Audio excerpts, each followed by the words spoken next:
अगर आपको registration certificate में अमेंडमेंट करवाना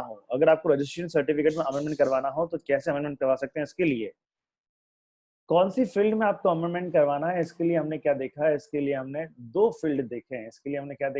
दो फील्ड देखे हैं। एक फील्ड, कुछ फील्ड को कहते हैं कोर फील्ड, और कुछ फील्ड को हम क्या कहते हैं? दूध वाला है क्या? दूध है क्या? एक को बोलते हैं कोर फील्ड और दूसरे को बोलते हैं non core field. Core field में 4 बातें थी जो हमने देखी थी। कोर फील्ड में क्या चेंजेस होते हैं और नॉन कोर फील्ड में क्या चीजें आती है, ये हमने देख लिया था। हाँ जी, कुछ याद है? कुछ कोई बताएगा core field non core field में? Yes sir. कोर फील्ड में हमें जब चेंजेस करने होते हैं तो हमें पर वो ऑफिसर होता है उसके पास जाना पड़ता है और फिर वो हमें रिकमेंड करता है। और नॉन कोर में हम डायरेक्ट कॉमन पोर्टल पे जाके चेंजेस कर सकते हैं, हमें किसी का रिकमेंडेशन नहीं चाहिए होता है। कोर फील्ड में भी पोर्टल पे तो जाना ही पड़ेगा, लेकिन प्रॉपर ऑफिसर की कंसेंट के बाद में सर। नहीं, पोर्टल पे जाएंगे, पोर्टल पे जाके हम अपने अमेंड्स एप्लीकेशन देंगे, उसके बाद में प्रॉपर ऑफिसर आए, उसको चेक करेगा, वैलिडेट करेगा, तब से वो अमेंडमेंट एप्लीकेबल होगा। जो भी आपका अमेंडमेंट होगा वो आपका जीएसटी पोर्टल के थ्रू ही होगा। ठीक है जी? हाँ जी। और कौन कौन से कोर फील्ड है? रिया बोल, तो कौन कौन से कोर फील्ड थे?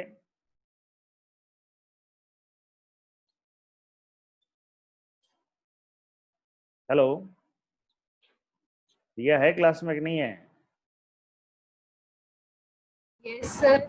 हाँ, कौन कौन से कोर फील्ड थे बेटा?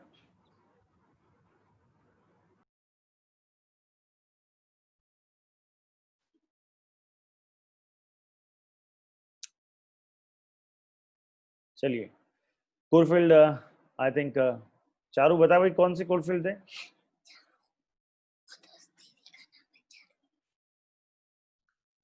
सर याद नहीं है। पढ़ा नहीं क्या कल? अच्छा, चलिए, नेम ऑफ द बिजनेस, उसके बाद में आपके पास में क्या होता है? स्टेक होल्डर में चेंजेस, प्रिंसिपल प्लेस में चेंजेस, ये सारे चेंजेस होते हैं। अगर आपके कोई प्रिंसिपल प्लेस ऑफ बिजनेस आपका एडिशनल है, एडिशनल प्लेस ऑफ बिजनेस आ रहा है, वो ऐड करना है, तो ये 4 चीजें आपकी कोर फील्ड थी। बाकी सारी चीजें नॉन कोर फील्ड थी। कोर फील्ड में चेंज करना होता है तो क्या करना पड़ता है अपने को? अमेंडमेंट के लिए क्या करना पड़ता है? 15 दिन के अंदर हमको अमेंडमेंट के लिए एप्लीकेशन देनी पड़ती है। ये आपका भी gov.in के थ्रू ही होता है, आपका gst.gov.in से ही होता है, कॉमन पोर्टल से ही होता है। उसके बाद में आप 15 दिन के अंदर एप्लीकेशन दे दोगे तो अगले वाला प्रॉपर ऑफिसर 15 दिन के अंदर क्या करेगा? उसको वैलिडेट करेगा। और अगर नॉन कोर फील्ड है आपका, तो क्या हो गया? इसके लिए किसी प्रॉपर ऑफिसर की जरूरत नहीं पड़ती है। आप सिर्फ कॉमन पोर्टल पे ही क्या करते हैं? कॉमन पोर्टल पे इसको अपडेट करते हैं। दोनों चीजें कॉमन पोर्टल के थ्रू होती है। एक पे उसको वापस क्या करते हैं, जो ऑफिसर प्रॉपर ऑफिसर होता है उसको वैलिडेट किया जाता है। ठीक है, समझ में आया ये? हाँ जी, 2-3 लोग हाँ बोल रहे, फिर आगे बढ़ते हैं। यस सर, आ गया। Yes sir. Yes sir. Okay, हाँ जी। उसके बाद में अगर हम बात कहें फॉर, ठीक है, फिर हमारे पास में ये हमने प्रोसेस पढ़ लिया था, सारा प्रोसेस पढ़ लिया था हमने, कैसे कैसे चेंजेस करना है, किस तरह से चेंज करना है।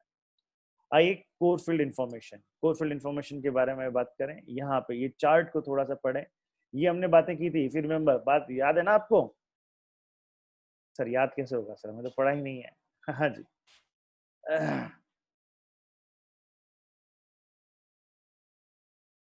ये लास्ट याद पॉइंट है क्या सर था? ये वाली? क्या पॉइंट था सर ये इसमें था, अगर राजस्थान में अपना बिजनेस और अपन हरियाणा जा रहे हैं तो अपना जो राजस्थान में जो रजिस्ट्रेशन होगा वो अपन को सरेंडर करना पड़ेगा, और हरियाणा में अपन को पूरा न्यू तरीके से रजिस्ट्रेशन करना पड़ेगा। चलो बढ़िया, गुड। हाँ जी, उसके बाद में अब यहाँ पे अभिमन्यु पढ़िए core field. Core fields of information. Permission of proper officer required if change relates to core fields of information and such change does not warrant cancellation of registration under section 29. First, legal name of business. Second, address of place of business. Address And of principal place of business और additional place of business. Okay, okay, sir. Third, addition, deletion or retirement of partners or directors, Karta, managing committee, board of trustees, chief executive officer, or equivalent responsible for day-to-day ठीक है, affairs आपके of owner में कोई changes हो जाता है तो owner में क्या हो जाता है, चेंजेस हो जाता है। चलिए, change of these two particulars shall be applicable for all registrations of a registered person obtained under provision of this chapter and on same PAN. ठीक है, कोई दिक्कत Mobile नहीं। number, email address, authorized signatory can be amended only after online verification through GST portal. Okay, चलिए, अब देखिए यहाँ पे जरा इस चार्ट को समझें। Registered person, UIN holder, core areas, submission of application with in 15 days of change. कहाँ से होगा? GST के कॉमन पोर्टल से होगा। प्रॉपर ऑफिसर के पास जाएगा, प्रॉपर ऑफिसर क्या करेगा, उसको परमिशंस, यहाँ पे प्रॉपर ऑफिसर उसको चेक करेगा और प्रॉपर ऑफिसर उसकी परमिशन दे देगा, चेंज करने की परमिशन हो जाएगी with in the next 15 days. But if proper officer is of the opinion that amendment is unwarranted or document furnished are incomplete, तो proper officer will serve a so cause notice. SCN का मतलब क्या है? So cause notice. Application for should not be rejected. यानी कि भैया उसके पीछे show cause notice में क्या होता है? show cause notice में इस तरह से पूछा जाता है, क्या आपने जो एप्लीकेशन दी उसको हम रिजेक्ट कर दें? मतलब आप ग्राउंड के तरीके हैं, मतलब आपको आप कहते हैं नहीं नहीं, उसका रिप्लाई आपको देना होता है, नहीं नहीं नहीं, मैं आपको और डॉक्यूमेंट फाइल करता हूँ, मैं सारी चीजें आपको कमेंट करता हूँ। चलिए, और अगर सब कुछ ठीक है तो परमिशन क्या हो जाएगी? ग्रांटेड हो जाएगी और रजिस्ट्रेशन सर्टिफिकेट अमेंडमेंट हो जाएगा। एक नया अमेंडमेंट रजिस्ट्रेशन सर्टिफिकेट में आ जाएगा और वो नया अमेंडमेंट आपको इश्यू हो जाएगा। ठीक है साहब। चलिए, नॉन कोर एरियाज में तो क्या है? नॉन कोर एरियाज में तो कोई दिक्कत नहीं है, आप सीधा सीधा क्या करें, अपने कॉमन पोर्टल पे जाएं और आप अपना कार्यक्रम वहां पे संपन्न कर दें, कोई दिक्कत नहीं रहेगा। चलिए, अब उसके बाद में जब सो कॉज नोटिस आ जाता है आपका, तो आपको with in 7 days, with in 7 working days आपको क्या करना पड़ता है? रिप्लाई देना पड़ता है। और अगर रिप्लाई सेटिस्फैक्ट्री है तब तो ठीक है, प्रॉपर ऑफिसर वापस चेंज कर देगा, आपका प्रॉपर ऑफिसर वापस चेंज कर देगा, आपके सर्टिफिकेट को चेंज कर देगा और नए चेंजेस एप्लीकेबल हो जाएंगे। और अगर ये सेटिस्फैक्ट्री नहीं है तो एप्लीकेशन क्या हो जाएगी? रिजेक्ट हो जाएगी। बहुत ही प्यारा चेंजेस का ये दिया हुआ है कि किस तरह से हम चेंज कर सकते हैं, किस तरह से ये पूरा ये जो चार्ट दिया हुआ है, it's really very nice. Amendment का पूरा ये चार्ट बहुत अच्छा दिया हुआ है। चलिए, हाँ जी, अब हम बात करते हैं यहाँ पे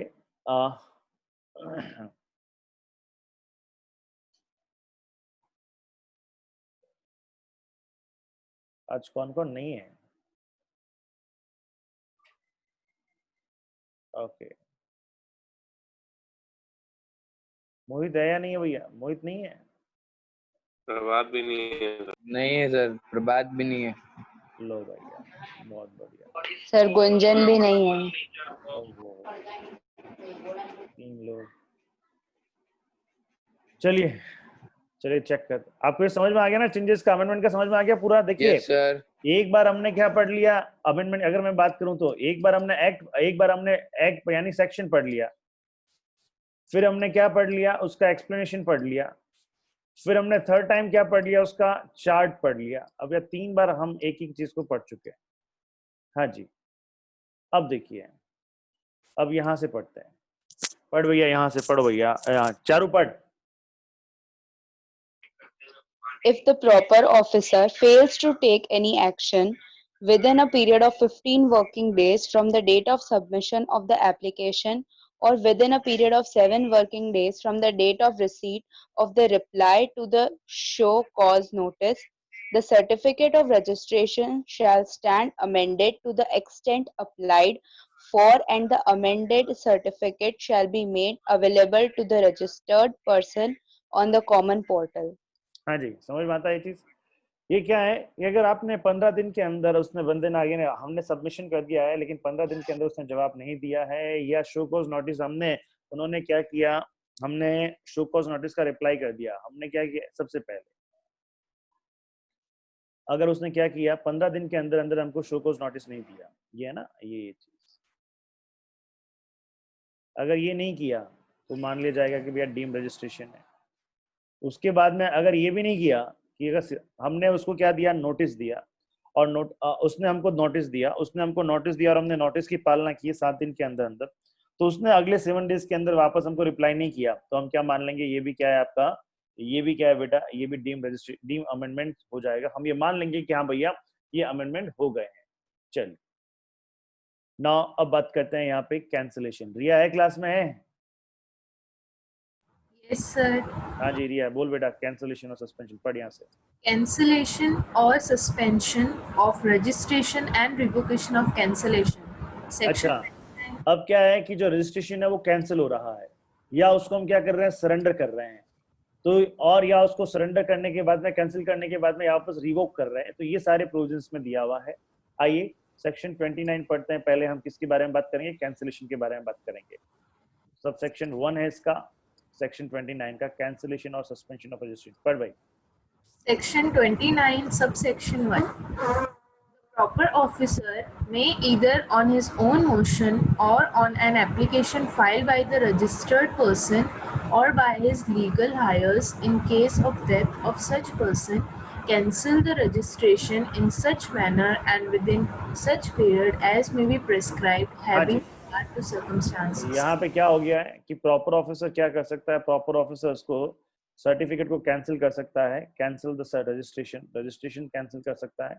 किस किस सिचुएशन में, यहाँ पे या तो यहाँ पे क्या कर रहा है, या तो प्रॉपर ऑफिसर क्या करेगा, सुओ मोटो खुद ही कर देगा, ओन मोशन, या क्या हो सकता है कि जो रजिस्टर्ड पर्सन है, या किसी की एप्लीकेशन आई है। अब एप्लीकेशन कौन दे सकता है, या तो जो रजिस्टर्ड पर्सन है, या तो जो आपका क्या है रजिस्टर्ड पर्सन है वो खुद दे सकता है, या अगर उस रजिस्टर्ड पर्सन की डेथ हो चुकी है, अगर उसकी डेथ हो चुकी है तो कौन दे सकता है उसका, हाँ जी लीगल हायर दे सकता है।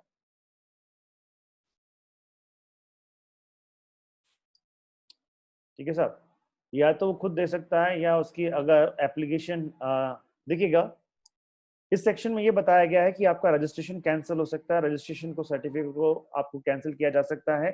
2 तरीके से कैंसिल कर सकते हैं, या प्रॉपर ऑफिसर खुद कैंसिल कर सकता है, या आप एप्लीकेशन के द्वारा अपने रजिस्ट्रेशन को कैंसिल करवा सकते हो। चलिए, तो कौन कौन सी सिचुएशन है जब हम एप्लीकेशंस दे सकते हैं, कौन कौन सी सिचुएशन है जब हम इसको कैंसिल कर सकते हैं, या ऐसी कौन सी सिचुएशन है जब प्रॉपर ऑफिसर अपने आप से इस रजिस्ट्रेशन को कैंसिल कर सकता है, वह सिचुएशन इसकी क्लॉजेस में बताई गई है। हाँ जी पढ़ भाई, पहला क्लॉज पढ़। Clause A. The business has been discontinued, transferred fully for any reason including that of the proprietor, amalgamated with other legal entity, demerged or otherwise disposed of. कुल मिला के क्या है, बिजनेस डिसकंटिन्यू हो गया फुल्ली, बिजनेस डिसकंटिन्यू हो गया है पूरा। हमने जो रजिस्टर्ड पर्सन था उसने क्या किया, जो रजिस्टर्ड पर्सन था उसने इस बिजनेस को चलाना बंद कर दिया। अब या तो उसकी डेथ हो गई है, किसी भी तरह उसने बिजनेस को ट्रांसफर कर दिया है। तो जब कंटिन्यू सारा बिजनेस मेरा ट्रांसफर हो चुका है, सारा बिजनेस मैंने बंद कर दिया है, तो अब मुझे रजिस्ट्रेशन सर्टिफिकेट की जरूरत नहीं है। तो अब मैं क्या कर सकता हूँ यहाँ पे, तो मैं उसको दे सकता हूँ कि हाँ भैया अब मुझे जरूरत नहीं है, इसको कैंसिल कर दिया जाए, इसलिए मैं एप्लीकेशन दे सकता हूँ। क्या रीजन हो सकते हैं एप्लीकेशन के? पहला क्या हो जाएगा आपका, डिसकंटिन्यू ऑफ द बिजनेस,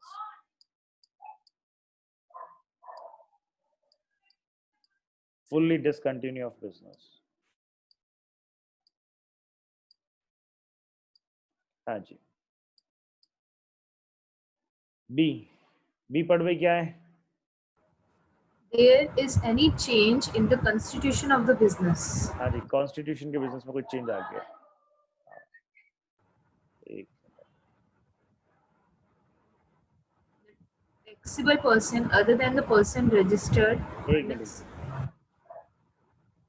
अब यहाँ पे क्या हो जाएगा,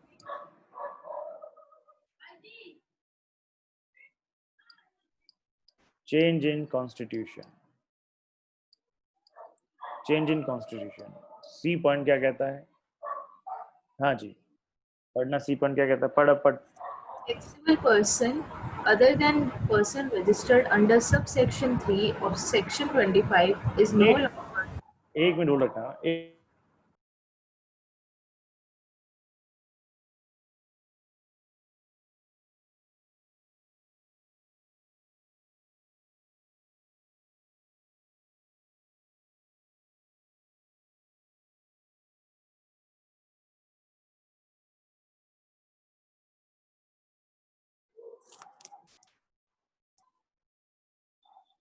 आप पढ़, सी क्लॉज पढ़ बेटा। Taxable person other than the person registered under subsection 3 of section 25 is no longer liable to be registered under section 22 or 24. अच्छा भैया 25(3) में क्या रजिस्ट्रेशन पर्सन था भैया बताओ? 25(3) था ना आपका, वो क्या रजिस्ट्रेशन पर्सन किसकी बात करता था? 25(3) किसी को याद है? Voluntary registration. 25(3) क्या था आपका? Voluntary registration.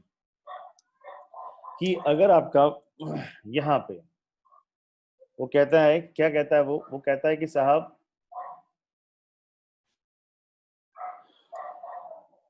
अगर वॉलंटरी रजिस्ट्रेशन है, किसी का वॉलंटरी रजिस्ट्रेशन है और वो चाहता है उसको वापस, वो लिमिट में ही नहीं है यार। वॉलंटरी रजिस्ट्रेशन है उसका, उसने खुद ने लिया हुआ, वो लायबल नहीं है, लायबल टू बी रजिस्टर्ड नहीं है। खुद ने माला पहनी है, उसने खुद ने ही माला पहनी है, वो चाहे तो अब माला उतार भी सकता है। समझ में आ गई बात? वो चाहे तो यहाँ पे माला उतार भी सकता है। तो अगर आपका वॉलंटरी, यहाँ पे अगर मैं लिख दूं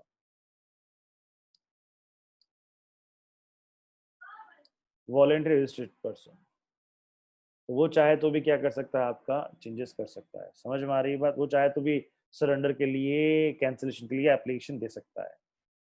हाँ जी, पढ़ेगा क्या है? Provided that during pendency of the proceedings relating to cancellation of registration filed by the registered person, the registration may be suspended for such period and in such manner as may be prescribed. अब क्या होता है कि आप registration के लिए, जैसे cancellation के लिए एप्लीकेशन डाली आप, जैसे एक पर्सन ने क्या किया, जो रजिस्टर्ड पर्सन है, जो रजिस्टर्ड पर्सन है उसने क्या किया, रजिस्ट्रेशन के कैंसिलेशन के लिए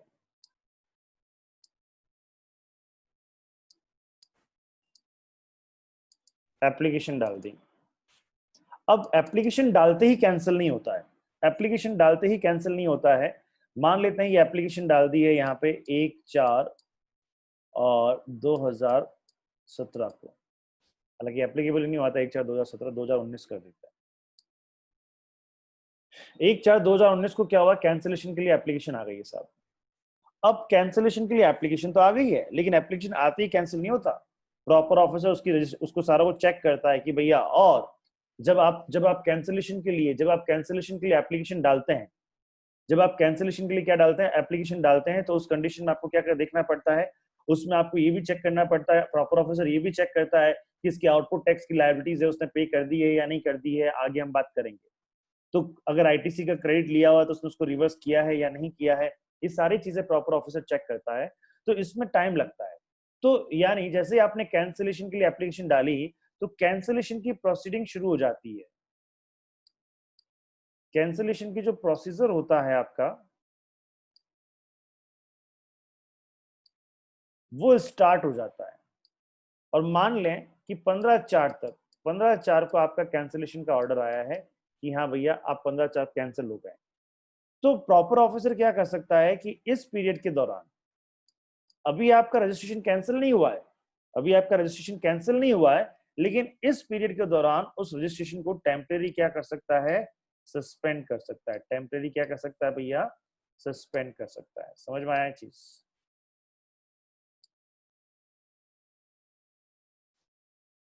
Yes, sir. क्लियर? चलिए, अगर प्रॉपर ऑफिस सुओ मोटो में एक और चीज होती है कि अगर प्रॉपर ऑफिसर ने आपको यहाँ पे इस डेट को नोटिस दिया है कि भैया तुम्हारे इस डेट को नोटिस दिया है, हमने एप्लीकेशन नहीं दी है लेकिन कुछ गलतियां हो गई है, तो प्रॉपर ऑफिसर ने हमको ये नोटिस दिया है कि भैया तुम्हारा रजिस्ट्रेशन कैंसिल कर दिया जाए। तो प्रॉपर ऑफिसर, हमने कहा रहे साहब क्या कर रहे हो, क्यों ना तुम्हारा ये कैंसिल कर दिया जाए। तो प्रॉपर ऑफिसर चाहे तो आपके रजिस्ट्रेशन को वो डायरेक्ट कैंसिल नहीं करेगा, कैंसिल से पहले वो क्या करेगा, सस्पेंड करेगा। और जो भी अगर आपकी गलतियां हैं, अगर आपने उसको सुधार लिया, तो क्या करेगा प्रॉपर ऑफिसर, वापस उसको क्या कर देगा, नॉर्मल में आपका रजिस्ट्रेशन कंटिन्यू कर देगा। तो पहले होता है देखिए, तो अगर मैं कैंसिलेशन के लिए बात करता हूं, तो पहले जाती है एप्लीकेशन, उसके बाद में एप्लीकेशन जाती है या सुओ मोटो, या उसके बाद में क्या होता है आपका सस्पेंशन, टेम्परेरी सस्पेंशन।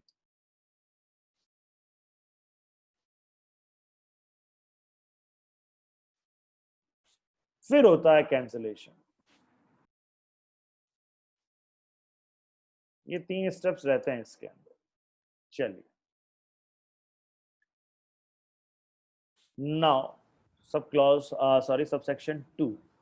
हाँ जी, साक्षी है क्लास में या Yes, sir. पढ़, सब सेक्शन 2 पढ़। The proper officer may cancel the registration of a person from such date, including any retrospective date, as he may deem fit, where हाँ जी, अब ये एक- क्या कह रहा है कि प्रॉपर ऑफिसर जो है वह कैंसिल कर सकता है रजिस्ट्रेशन को। अच्छा, अब प्रॉपर ऑफिसर अगर बिलीव करता है, अब देखिए सब सेक्शन 2 क्या कह रहा है ये आपका, कि भैया आज सपोज आज जो भी हम, मैं कहता हूँ 25 मार्च एक डेट है आपकी, 25 मार्च 2020 एक डेट है। यहाँ पे प्रॉपर ऑफिसर चाहे ना तो रेट्रोस्पेक्टिवली आपका रजिस्ट्रेशन कैंसिल कर सकता है कि भैया आपका 24 फरवरी से with we are cancel your registration from 24 Feb. Again इसमें यहाँ पे क्या होगा, पहले क्या होगा, सस्पेंड किया जाएगा। अब वो सस्पेंड कौन सी डेट से हो गया, 24 फैब से हो गया। पहले सस्पेंड किया जाएगा फिर कैंसिल किया जाएगा। चलिए, अब वो क्या प्रॉपर ऑफिसर ऐसे ही कैंसिल कर सकता है क्या, बैठे बैठे उसको सपना आया उसने कैंसिल कर दिया? नहीं साहब। क्या क्यों कैंसिल कर सकता है? प्रॉपर ऑफिसर कब नोटिस दे सकता है, कब आपके रजिस्ट्रेशन को सस्पेंड कर सकता है, कब कैंसिल कर सकता है, उसके कुछ रीजंस हैं जो यहाँ पे हैं। पढ़ भाई। a registered person has contravened such provisions of the act or the rules made thereunder as may be prescribed. हाँ जी, तो क्या हो गया, कॉन्ट्रावेंशन। प्रोविजन का कॉन्ट्रावेंशन हो गया, उसके अगेंस्ट में काम किया जा रहा है। ठीक है। B, A person paying tax under section 10 has not furnished कौन है returns सेक्शन for 10 3 में? consecutive tax periods. सेक्शन 10 में कौन है? कंपोजिशन। कंपोजिशन। कंपोजिशन वाले ने क्या किया भैया, सेक्शन 10 वाले ने क्या किया कि उसने रिटर्न फाइल नहीं किया है। Not furnished return for 3 consecutive period. ठीक है, कंपोजिशन वाले ने क्या किया, सेक्शन 10 वाले ने क्या किया, सेक्शन 10 वाले ने रिटर्न ही फाइल नहीं किया। अभी रिटर्न के चैप्टर में पढ़ेंगे हम कब कब किस किस का रिटर्न फाइल करना होता है। तो क्वार्टरली रिटर्न होता है, तो क्वार्टरली रिटर्न उसने 3 लगातार क्वार्टर तक रिटर्न फाइल नहीं किया है। ओके, तो प्रॉपर ऑफिसर कब कब आपको दे सकता है? पहला पॉइंट तो क्या हो गया भैया, हमने किसी प्रोविजन का क्या किया है, उल्लंघन किया है। सेकंड क्या हो गया भैया कि उसने 3 कॉन्सिक्यूटिव टैक्स पीरियड के लिए क्या नहीं दिया, इसने कोई भी क्या नहीं दिया बाबू, 3 कॉन्सिक्यूटिव टैक्स पीरियड के लिए उसने रिटर्न फाइल नहीं किया है। ओके, उसके बाद में सी पॉइंट पढ़। और अच्छा, इसमें सी पॉइंट पढ़, एक बार सी पॉइंट पढ़। Any registered person other than a person specified in clause B has not furnished returns for a continuous period of 6 months. हाँ जी, रजिस्टर्ड पर्सन। बाकी जे देखिए, कंपोजिशन वाला तो यहाँ पे आ गया, ये पॉइंट तो किसके लिए हो गया आपका, कंपोजिशन के लिए हो गया।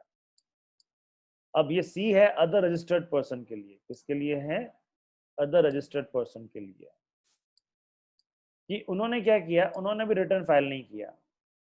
नॉट फर्निश्ड रिटर्न, कितने लगातार 6 महीने तक उन्होंने, कंटिन्यूस 6 मंथ, लगातार 6 महीने तक उन्होंने भी रिटर्न फाइल नहीं किया है साहब। तो ऐसी कंडीशन में उनको भी प्रॉपर ऑफिसर नोटिस दे सकता है कि क्यों ना तुम्हारा रजिस्ट्रेशन कैंसिल कर दिया जाए। हाँ जी, next. Any person who has taken voluntary registration under subsection 3 of section 25 has not commenced business within 6 months from the date of registration. हाँ जी, जिसने खुद ने माला तो पहन ली, घोड़ी पे चढ़ाई नहीं। हाँ जी, माला तो पहन ली उसने लेकिन घोड़ी पे, यानी क्या मतलब समझ में आया आपको ना? यानी उसने क्या, रजिस्ट्रेशन तो करवा लिया लेकिन उसने बिजनेस नहीं स्टार्ट, दिया। और लगातार 6 महीने तक उसने बिजनेस स्टार्ट नहीं किया, विद इन 6 मंथ। समझ में आती बात? तो अब यहाँ पे उसने क्या किया, within 6 month not commence business within 6 month. तो ये पॉइंट किसके लिए था, ये पॉइंट था वॉलंटरी रजिस्ट्रेशन।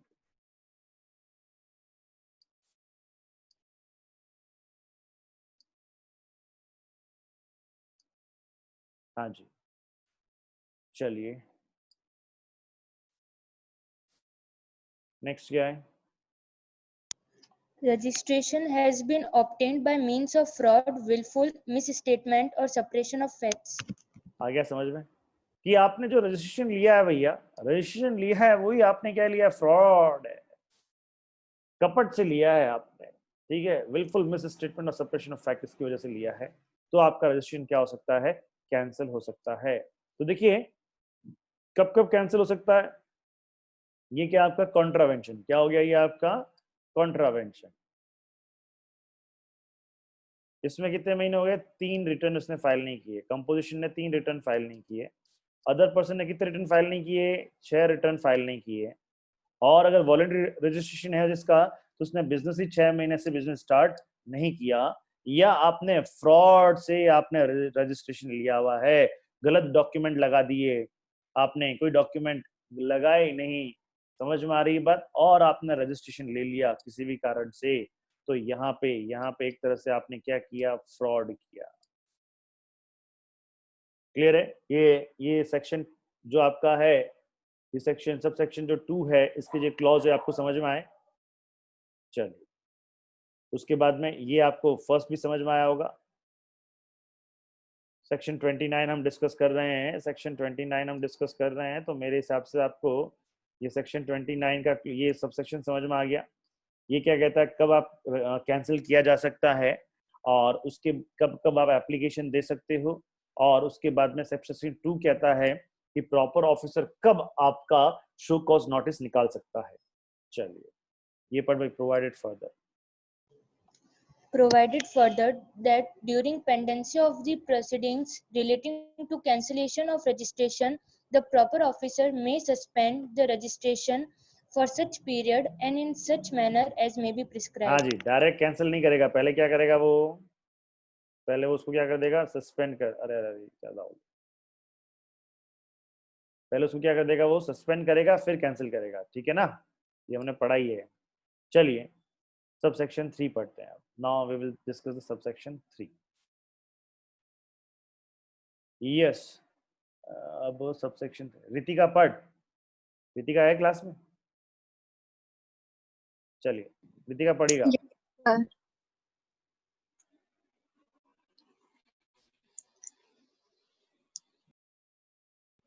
पढ़ना।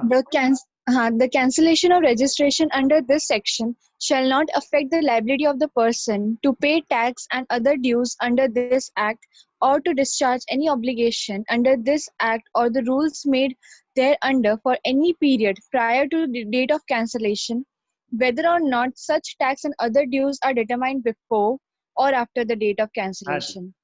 अब क्या हो गया कि देखिए इसमें क्या कहते हैं, इसमें कहते हैं कि भैया सपोज कीजिएगा आपका रजिस्ट्रेशन कैंसिल हो गया है, आपका रजिस्ट्रेशन डी रजिस्टर्ड हो चुके हैं आप, और आपका रजिस्ट्रेशन आरसी आपकी कैंसिल हो गई है। आरसी आपकी कैंसिल हो गई है ऑन 5 सितंबर 2020 को आपकी आरसी कैंसिल हो गई। लेकिन उसके बाद में भी अगर आपके बिजनेस से रिलेटेड कोई आपकी जीएसटी की लायबिलिटी बनती है, या कोई इंटरेस्ट पे करना पड़ सकता है, या कोई पेनल्टी पे करनी पड़ सकती है, तो अगर ऐसी कोई लायबिलिटी अभी बाकी है, आउटस्टैंडिंग है, जिसको आपने पे नहीं किया, हालांकि कैंसिलेशन से पहले सारी चीजें करनी पड़ती है, तभी जाके आपका रजिस्ट्रेशन कैंसिल होता है। लेकिन बाय द वे इन्होंने एक सेक्शन दे दिया कि अगर आपने ये क्या किया, कोई भी जीएसटी की लायबिलिटी आपकी बाकी है, इंटरेस्ट पेनल्टी अगर आपका बाकी, कुछ भी अमाउंट बाकी है, तो आप इससे तब आप अब रजिस्ट्रेशन कैंसिल हो गया है, कुछ पेमेंट, पुराना पेमेंट बाकी है, पुराना पेमेंट लेने के लिए कोई बंदा आया, आपने कहा अरे मैं तो रजिस्टर्ड हुई नहीं, तो आप ये नट नहीं सकते, आप अपनी लायबिलिटी से मुख नहीं मोड़ सकते। ये कह रहा है ये सेक्शन कि भैया कैंसिलेशन का मतलब ये नहीं है कि आप अपनी लायबिलिटी से पीछे हट जाएंगे, आपकी लायबिलिटी, आपको उसका ऑब्लिगेशन एज इट इज बना रहेगा। इसमें समझ में आ रही है बात? तो हाँ जी, और वो कौन सी पीरियड, यानी 5 सितंबर से पहले 5 सितंबर को अगर रजिस्ट्रेशन कैंसिल हो गया है, तो 5 सितंबर से पहले पहले किसी भी तरह की कोई भी लायबिलिटी होती है, किसी भी तरह की कोई भी इंटरेस्ट की पेनल्टी होती है, कोई भी अमाउंट ड्यू होता है, तो वह आपको पे करना पड़ेगा। आप ये नहीं कह सकते कि अब तो मैं रजिस्टर्ड हूं ही नहीं तो मैं अब पेमेंट करूंगा ही नहीं। समझ में आ गया? तो आपका ऑब्लिगेशन कंटिन्यू रहेगा, ऑब्लिगेशन कंटिन्यू रहेगा इस पीरियड।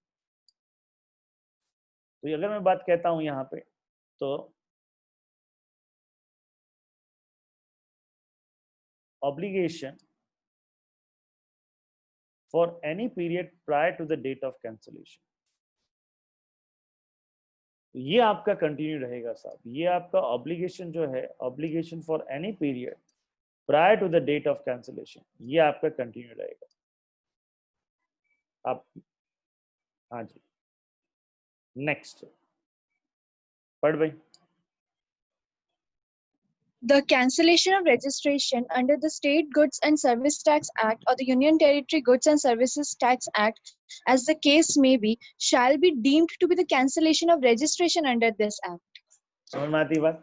हो क्या, आप वैसे भी रजिस्ट्रेशन क्या होता है आपका, स्टेट वाइज होता है। रजिस्ट्रेशन कैसे होता है आपका, स्टेट वाइज होता है।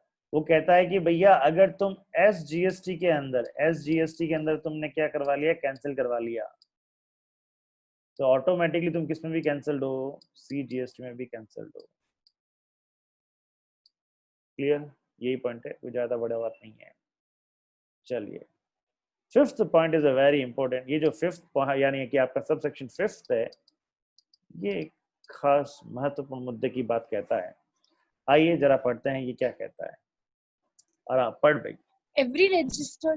Every registered person whose registration is cancelled shall pay an amount by way of debit in the electronic credit ledger or electronic cash ledger equivalent to the credit of input tax in respect of inputs held in stock and inputs contained in semi-finished or finished goods held in stock or capital goods or plant and machinery on the day immediately preceding the date of such cancellation, or the output tax payable on such goods, whichever is higher, calculated in such manner as may be prescribed, provided that in case of capital goods or plant and machinery, the taxable person shall pay an amount equal to the input tax credit taken on the said capital goods or plant and machinery, reduced by such percentage points as may be prescribed, or the tax on the transaction value of such capital goods or plant and machinery under section 15, whichever is higher.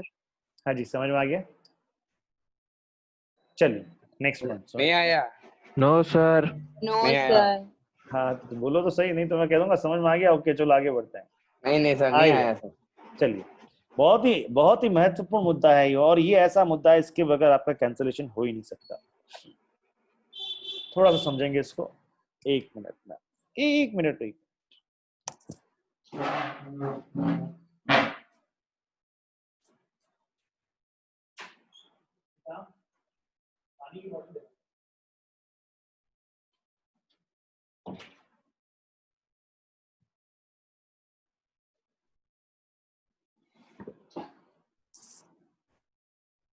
हाँ जी, आइए इस मुद्दे को समझते हैं। ये मुद्दा क्या कहता है। मान लो कि हमने एप्लीकेशन दी है, देखिए थ्योरी एक बार थोड़ा सा देखते हैं। एवरी रजिस्टर्ड पर्सन क्या कहता है कि उसको अपना रजिस्ट्रेशन क्या करना है, कैंसिल करना है। तो क्या करेगा, वो पे करेगा, कुछ पे करेगा गवर्नमेंट को। अब वो क्या पे करेगा? हाँ जी, वो पे कैसे कर सकता है? या तो आपका डेबिट करेगा, यानी इलेक्ट्रॉनिक क्रेडिट लेजर को डेबिट करेगा। इसका मतलब किसके थ्रू पे करेगा? वो आईटीसी के थ्रू पे करेगा। और अच्छा, और अगर मैं कहूं तो और में क्या है भैया ये, और इलेक्ट्रॉनिक कैश लेजर। तो पहला पॉइंट तो आपको समझ में आ गया, वो कुछ पे करेगा यार। अब वो कुछ पे करेगा, तो पहले पॉइंट में उसने क्या बोला कि वो कुछ पे करेगा साहब। और वो पे किसके थ्रू करेगा? पे में दो ऑप्शन है उसके पास में, या तो वो आईटीसी को रिवर्स कर दे, या वो क्या किस में पे कर दे, कैश में पे कर दे, या किस में पे कर दे, कैश में पे कर दे। अब वो क्या पे करेगा यार, वो अब आगे देखते हैं क्या पे करेगा। इक्विवेलेंट कोई अमाउंट है, किसके इक्विवेलेंट, यानी इक्विवेलेंट किसके इक्विवेलेंट अमाउंट पे करेगा? To the credit of input tax in respect of input held in stock. And input content in semi finished और finished goods held in stock. पहले यहाँ पे बात करते हैं। तो वो दो चीज का पेमेंट करेगा। पहला तो क्या करेगा, वो क्या करेगा साहब, वो कहेगा कि जितना भी आपका इनपुट है, यानी अब वो इनपुट पे जितना भी इनपुट जो आपके पास में पड़ा है, वह इनपुट आपके पास में है, यानी कि जो भी आपका रॉ मटेरियल है, जो भी आपका इनपुट है और जिसको आपने परचेज, अच्छा वो इनपुट कहाँ कहाँ रखा हुआ है, या तो एज इट इज इनपुट रखा हुआ है मेरे पास में, या मैं अपना मैन्युफैक्चरिंग प्रोसेस करता था तो कुछ चीजें WIP में है, तो WIP के अंदर जो इनपुट रखा हुआ है वो, या मेरा जो फिनिश गुड्स है, फिनिश गुड्स के अंदर भी तो फिनिश गुड्स बगैर इनपुट के बनेगा क्या, नहीं साहब, उसके अंदर जो इनपुट है वो। अच्छा, ये जो है इस पे जो भी मैंने टैक्स पे किया था, इस पे किस पे, इनपुट पे, इनपुट पे जो भी मैंने टैक्स पे किया हुआ है, कौन सा इनपुट, जो इनपुट मेरे अंदर रखा हुआ है, जो इनपुट मेरे यहाँ पे रखा हुआ है, उस पे अगर जो मैंने टैक्स पे किया हुआ है, अच्छा प्लस उसकी मैंने क्या ले रखी है, ITC ले रखी है, उसकी मैंने क्या ले रखी है, ITC ले रखी है, तो उसको मुझे इस बार अब वापस क्या करना पड़ेगा, रिवर्स करना पड़ेगा, रीपे करना पड़ेगा।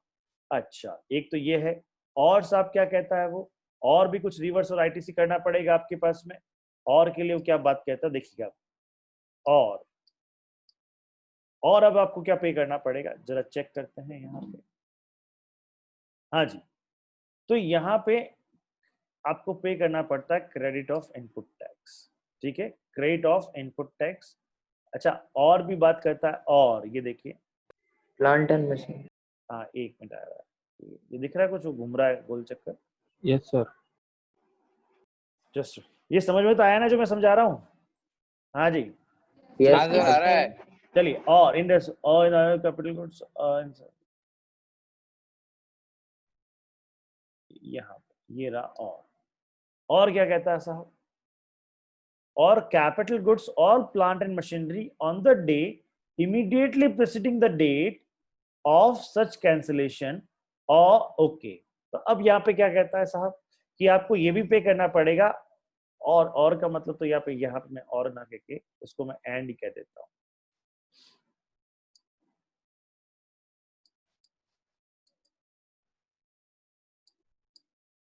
जो आपके पास में कैपिटल गुड्स है, जो आपके पास में क्या है, कैपिटल गुड्स है, या आपके पास में जो प्लांट एंड मशीनरी है, दो एक ही चीज है, जो आपके पास में प्लांट एंड मशीनरी है। हाँ जी, अब इसके अंदर भी जब आपने इसको परचेज किया होगा, व्हेन यू परचेज दिस, तो आपने उस पर टैक्स भी पे किया होगा, तो आपने उस पर GST भी पे किया होगा।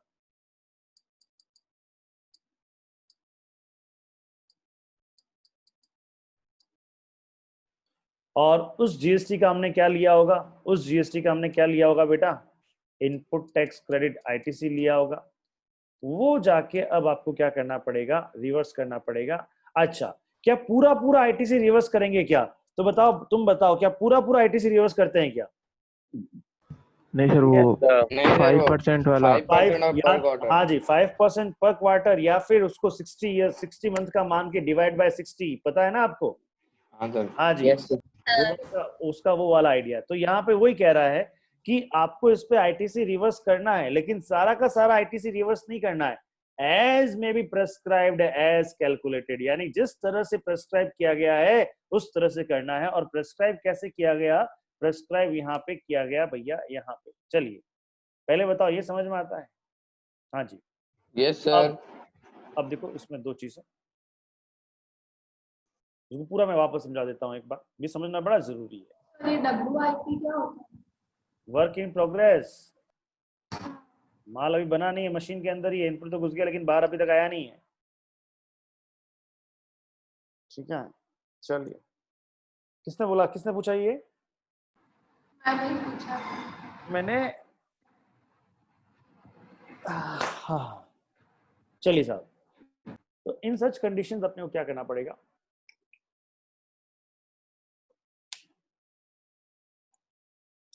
अब देखिए, अच्छा सबसे लास्ट में ज्वाइन किसने किया?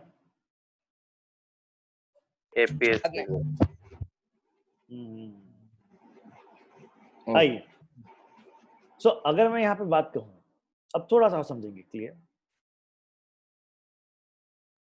वो क्या कहता है कि इनपुट था ये, यहाँ मेरा इनपुट पड़ा है, उसमें मैंने आईटीसी पे किया, उसको रिवर्स करना है।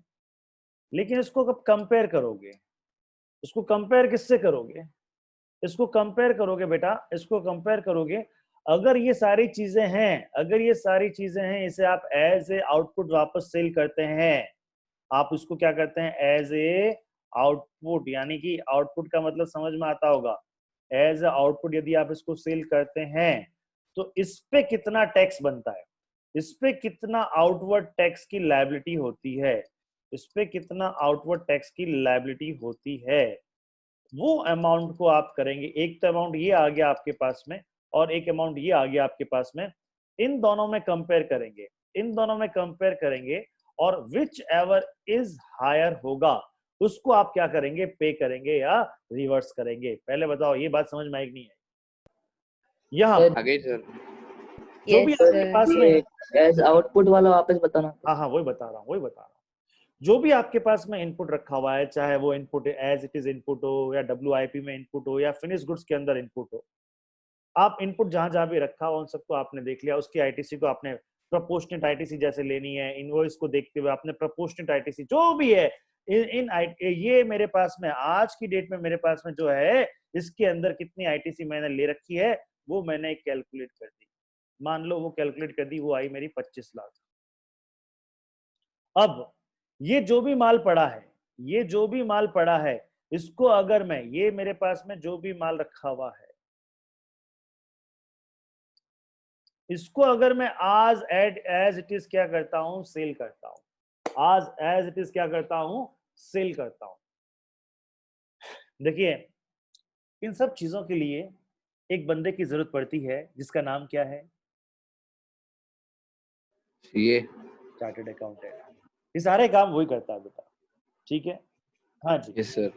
तो अब यहाँ पे इसके अंदर क्या कह दिया गया? इसके अंदर हमने ये कह दिया कि अगर ये जितना भी आपके पास में इनपुट रखा हुआ है, जितनी भी सारी बातें आपके पास में रखी, ये जो इनपुट है, चाहे WIP है, चाहे फिनिश गुड्स है, अगर आप इसको एज इट इज सेल करते हो उसी दिन एक एस्टीमेट, तो उस पे कितना आउटपुट टैक्स बनता वो अमाउंट आप यहाँ पे कैलकुलेट करो। मान लो वो अमाउंट आता है यहाँ पे 28 लाख, मान लो वो अमाउंट यहाँ पे आता है 28 लाख। अब आपने इसमें 25 लाख ये आपका फर्स्ट अमाउंट और आपका ये आपका सेकंड अमाउंट, इन दोनों में आपने कंपेयर किया और विच एवर इज जो हायर है उसको आप क्या करोगे? उसको आप बेटा पेमेंट करोगे, पे करोगे। अब वो पे कैसे कर सकते हो? आप अपनी आईटीसी को रिवर्स करके या अपने कैश लेजर से आप उसको पे कर सकते हो। बात समझ में आई कि नहीं आई आपको? हाँ जी हर्ष बाबू, समझ में आया? यस सर, आ गई। प्लीज रेज योर हैंड जिसको ये समझ में आ गया है। मोहित बाबा बड़ा जल्दी आया रे, तो इतना लेट कैसे आया? हाँ जी सर मैं तो कभी आया। अच्छा, हाँ जी चलिए बेटा, सबको समझ में आ गया? और अरे ये कौन था? सर हाँ जी सर, इसमें तो फिर वो दो बार टैक्स दे देगा ना? कैसे देगा 2 बार टैक्स? सर जैसे 25 लाख तो उसने पे कर दिया होगा। अरे तो उसने करा है तो उसकी वो आईटीसी तो मिली हुई है ना। अब देख 2 बार क्या होगा? अब सपोज कर इसमें तेरे को 28 लाख का पे करना है, ठीक है? 28 लाख क्या करना है? एक तो आप जो 25 लाख की आईटीसी है जो आपने ली हुई होगी, 25 लाख की आईटीसी, उसको रिवर्स करोगे। हाँ सर, आया समझ में? ये तो इसी का रिवर्सल हो रहा है। ये जो आपने जो समझ में आया कि नहीं आया? ये जो आपने आईटीसी का रिवर्सल हो रहा है, तो एक्स्ट्रा कितना पे किया आपने? 3 लाख। ओके सर, आ गया, समझ में आ गया? Yes sir. हाँ जी चलिए,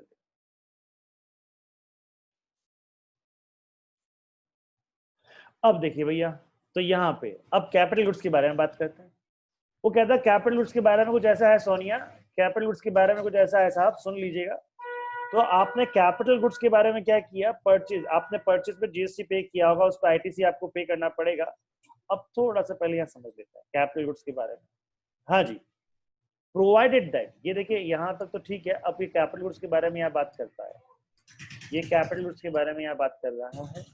हाँ जी, पढ़ भाई यहाँ से वापस, और प्रोवाइडेड दैट पढ़। कौन पढ़ रही थी लास्ट में? ये रितिका। पढ़ना भाई, कहाँ है? चली गई शायद वो। चली गई है तो क्लास में बैठ। Provided that in case, अरे यही हूँ। अरे रितिका फिर पढ़ती क्यों नहीं है भाई तू? तेरे को बोलते हैं पढ़। Provided that in अरे case पहले of प्रोवाइडेड capital दैट छोड़, goods, तो पहले ये बता तू पढ़ती क्यों नहीं है? कहाँ चली जाती है, गायब हो जाती है? अभी बोलेगी नहीं। यही हूँ। यही है, चल प्रोवाइडेड दैट पढ़।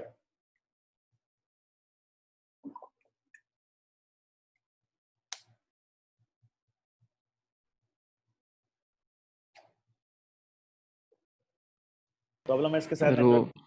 लीव हो गई, हाँ शायद नेटवर्क इशू होगा। हाँ जी, नेटवर्क प्रॉब्लम है इसके नेटवर्क में। हाँ शिवानी पढ़। That in case of capital goods or plant and machinery, the taxable person shall pay an amount equal to the input tax. Credit taken on the said goods or plant and machinery reduced by such percentage points as may be prescribed, or the tax on the transaction value of such capital goods or plant and machinery under section 15, whichever is higher. हाँ जी, वो यहाँ पे क्या कहता है साहब, capital goods के बारे में क्या कहता है कि जितना आईटीसी आपने लिया था उसमें से, जितना आईटीसी आपने लिया था उसमें से कुछ माइनस करना पड़ेगा। क्या माइनस करना पड़ेगा? या तो देखिए दो तरीके से हो सकता है, या तो 5% पर क्वार्टर हो सकता है आपका, या जितना टोटल आईटीसी था आपका, total ITC divide by 60 multiplied by remaining life.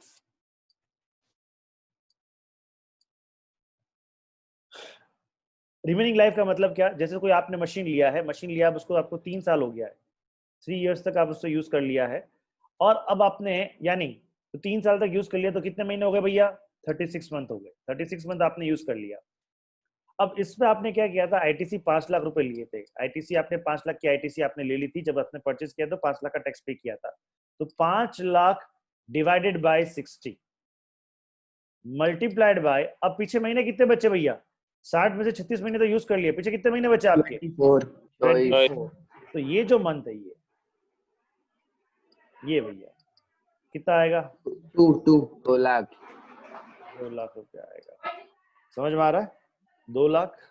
अच्छा, अब ये जो भी अमाउंट है, ये दो अमाउंट है, इन दो अमाउंट से ये दो अमाउंट आया, और अभी सब समझा दूंगा, अभी टेंशन मत लो, रुको तो सही तुम। और क्या करना? सेक्शन 15(3) के ट्रांजैक्शंस वैल्यू, और अगर इस कैपिटल गुड्स को या प्लांट एंड मशीनरी को, एक या प्लांट एंड मशीनरी को अगर तुम क्या करते, एज इट इज सेल करते हो, अभी यानी आज की डेट में, अगर तुम एज इट इज सेल करते हो, तो उसकी जो मार्केट वैल्यू होती है उस पे तुम्हारा कितना आउटपुट टैक्स कलेक्ट होता है, वो फिगर। तो आपके पास में 3 फिगर आ जाएंगे। एक फिगर तो यहां से आ जाएगा, एक फिगर आपका ये हो गया, और एक फिगर ये हो गया। हाँ जी, इन तीनों में आप क्या करें? Whichever is higher. Whichever is higher होगा, वो आपको क्या करना पड़ेगा? वो आपको पे करना पड़ेगा। और पे कैसे कर सकते हो आप? पे आप चाहें तो आईटीसी को रिवर्स करके कर सकते हो, या फिर कैश से ले जैसे। बोलो, आया समझ में? आया ये? यस सर, आ गया। Yes sir. एक बार इसका स्क्रीनशॉट लेने दो ना। ले लो ना, मैं तो स्क्रीन नहीं है। सर, हाँ, 5% पर आगे क्या लिखा है? 5% पर क्वार्टर। सर कोई थोड़ा छोटा करो ना सर। बस बस थोड़ा सा नीचे कर दो और बस ओके ओके आ गया। हाँ जी, बहुत ही महत्वपूर्ण बात है ये सेक्शन जो हम पढ़ रहे हैं 29, उसका सबसे महत्वपूर्ण सबसेक्शन आपका 5।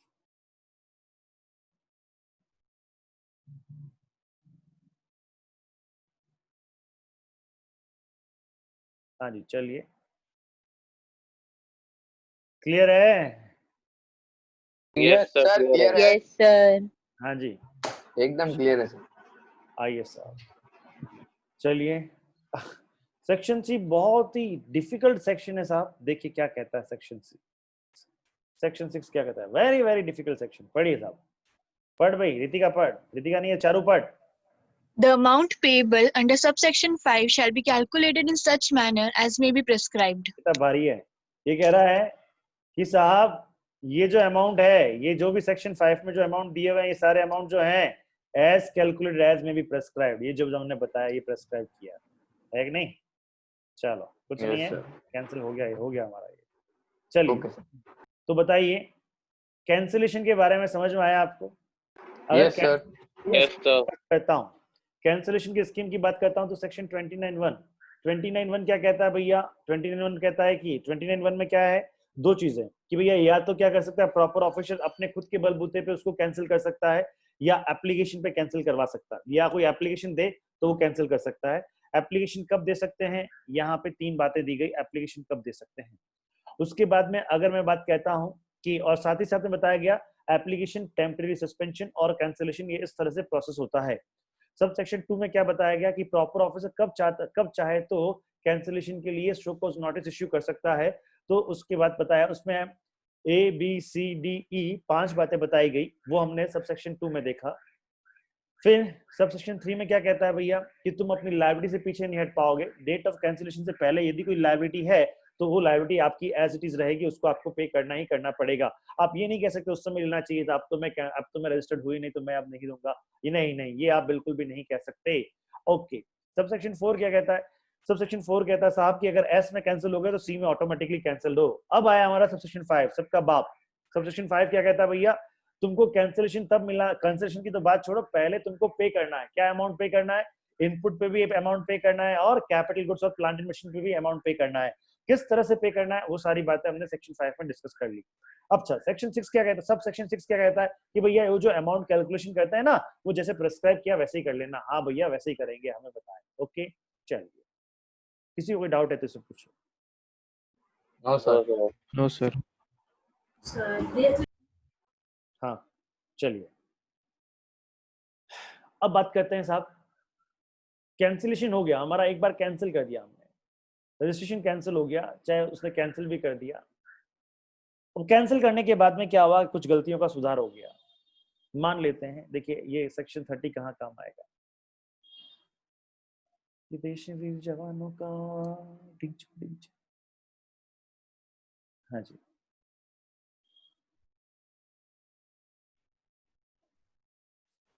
आज बेटा कोई बोलेगा नहीं, ध्यान रखना, पढ़ने से रुकेगा नहीं मेरे को।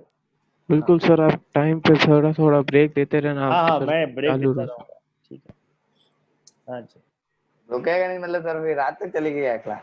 नहीं, आज देखो जब तक दम है तब तक चला देंगे, जब तक नेट नहीं अटकता तब तक चला। 30 मिनट्स के 3-4 ब्रेक दे देना। नेट तो अटकेगा ही नहीं बेटा आज। अच्छा, वो फाइबर लगा दिया क्या? अरे तभी तो कल ही लग गया। वाह, सर्विस फास्ट है जियो वालों की। हाँ जी, कल ही लग गया फाइबर, कल शाम को 2-3 कॉल के ऊपर लग गया, उसने लगा दिया, रिक्वेस्ट किया उसको, लगा दिया उसने, तो नेट तो अटकेगा ही नहीं। हाँ, अब तो बस देखते हैं। फिर तो हाँ, मतलब तब तक जाना है। देखिए, हाँ ब्रेक दे देंगे, पहला ब्रेक मिलेगा अभी 30 मिनट से, आपको ब्रेक मिलेगा 30 मिनट्स का, चिंता ना करें। 30 मिनट्स के 3-4 ब्रेक दे देना सर। अरे आप बोलो तो बिल्कुल। हाँ जी, चलिए साहब, तो अब यहाँ पे हमने क्या देख लिया, या क्या क्या देख रहा था मैं, हाँ सॉरी, सेक्शन 30 का थीम बता रहा था। हुआ क्या, मेरा रजिस्ट्रेशन मैंने यहाँ पे कैंसिल करवा दिया, सपोज कीजिएगा मेरा रजिस्ट्रेशन मैंने कैंसिल करवाया,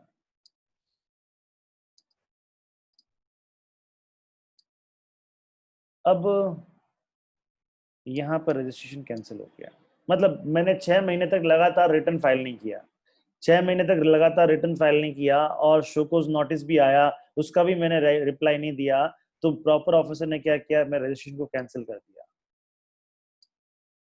अब मेरे को लगा अरे मेरा तो रजिस्ट्रेशन ही कैंसिल हो गया, अरे माय गॉड। रजिस्ट्रेशन कैंसिल होते ही बड़ा दिक्कत है, कोई मुझसे माल ही नहीं खरीदेगा। बताओ क्यों नहीं खरीदेगा? उसको इनपुट नहीं मिलेगा। हाँ जी, क्योंकि अब आपने रजिस्ट्रेशन कैंसिल हो गया, रजिस्ट्रेशन कैंसिल हो गया तो बेटा अब तो इनपुट मिलेगा ही नहीं, क्योंकि मैं इनवॉइस इश्यू कर ही नहीं सकता, मैं इनवॉइस इश्यू कर ही नहीं सकता तो आगे वाला मुझसे इनपुट ले ही नहीं सकता, तो मेरे कस्टमर से लेंगे नहीं, खरीदेंगे नहीं माल। तो ऐसी कंडीशन में अब क्या हुआ? अब मैंने कहा अरे भाई साहब क्या हुआ क्या हुआ? अब मैंने कहा पैरी पड़ना जी, पैरी पड़ना पैरी पड़ना। अब यहाँ पे क्या हुआ कि ऐसी कंडीशन में फिर मैंने क्या किया, 6 महीने के सारे रिटर्न फाइल किए, जो भी उस पर मेरा टैक्स बनता है, जो भी उस पर मेरा इंटरेस्ट बनता है, जो भी मेरा पेनल्टी बनता है, वो सब मैंने पे किया।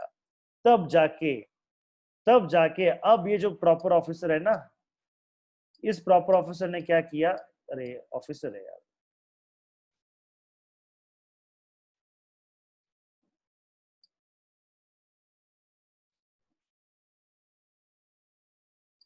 अब प्रॉपर ऑफिसर क्या करेगा, जो रजिस्ट्रेशन उसने कैंसिल किया ना,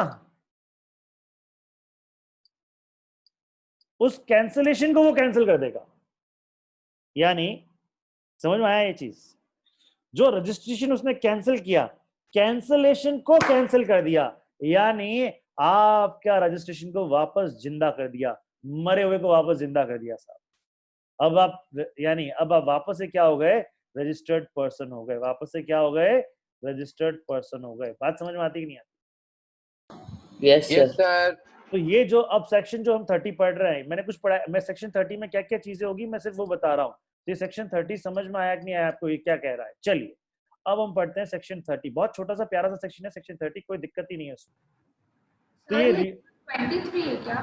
क्या 23 है क्या रिवोकेशन? 23 मतलब? सर जो रूल्स होते हैं ना, जैसे सेक्शन 30 है तो हाँ, सेक्शन 30 के साथ में 23 रूल 23 पढ़ना पड़ेगा आपको, वो भी देखना। सेक्शंस में सिर्फ rules he.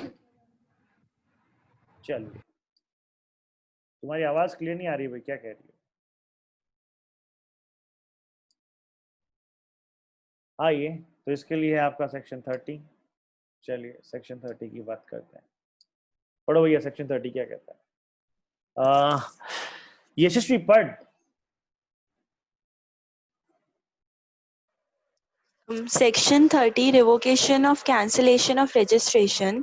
Subsection 1. Subject to such condition as may be prescribed, any registered person whose registration is cancelled by the proper officer on his own motion हाँ जी, may जस्ट क्या हुआ, रजिस्ट्रेशन इज कैंसिल किया है by the proper officer on his own motion, यानी उसके खुद के motion आ गए, मतलब जो भी है, मतलब उसने जो मैंने आपको सिस्टम बताया उसने कैंसिल किया है। आगे पढ़। may apply to such officer for revocation of cancellation of the registration in the prescribed manner within 30 days from the date of service of the cancellation order. हाँ जी, समझ में आती बात? अगर प्रॉपर ऑफिसर ने तुम्हारा कैंसिल कर दिया, ठीक है, यहाँ पे देखिए हमने खुद ने ही कैंसिल करवाया है, अब हम जाके बोले रिवोक करवा दो सर, नहीं हो सकता, हमें नया रजिस्ट्रेशन लेना पड़ेगा। समझ में आ गया? हमने खुद ने ही कैंसिल करवा दिया, अब जाके हम वो बोल रहे हैं सर इसको नया रजिस्ट्रेशन, इसको जीवन दान दे दो वापस, अब मेरी वापस इच्छा हो गई सर, मैं वापस बिजनेस करूंगा। तो भैया वापस बिजनेस करेगा तो नया रजिस्ट्रेशन ले। अच्छा, अब ऐसी कंडीशन में अब क्या हो गया, यहाँ पे प्रॉपर ऑफिसर ने आपका रजिस्ट्रेशन कैंसिल कर दिया है, आपको नोटिस सर्व कर दिया है, भैया तुम्हारा कैंसिल हो गया रजिस्ट्रेशन।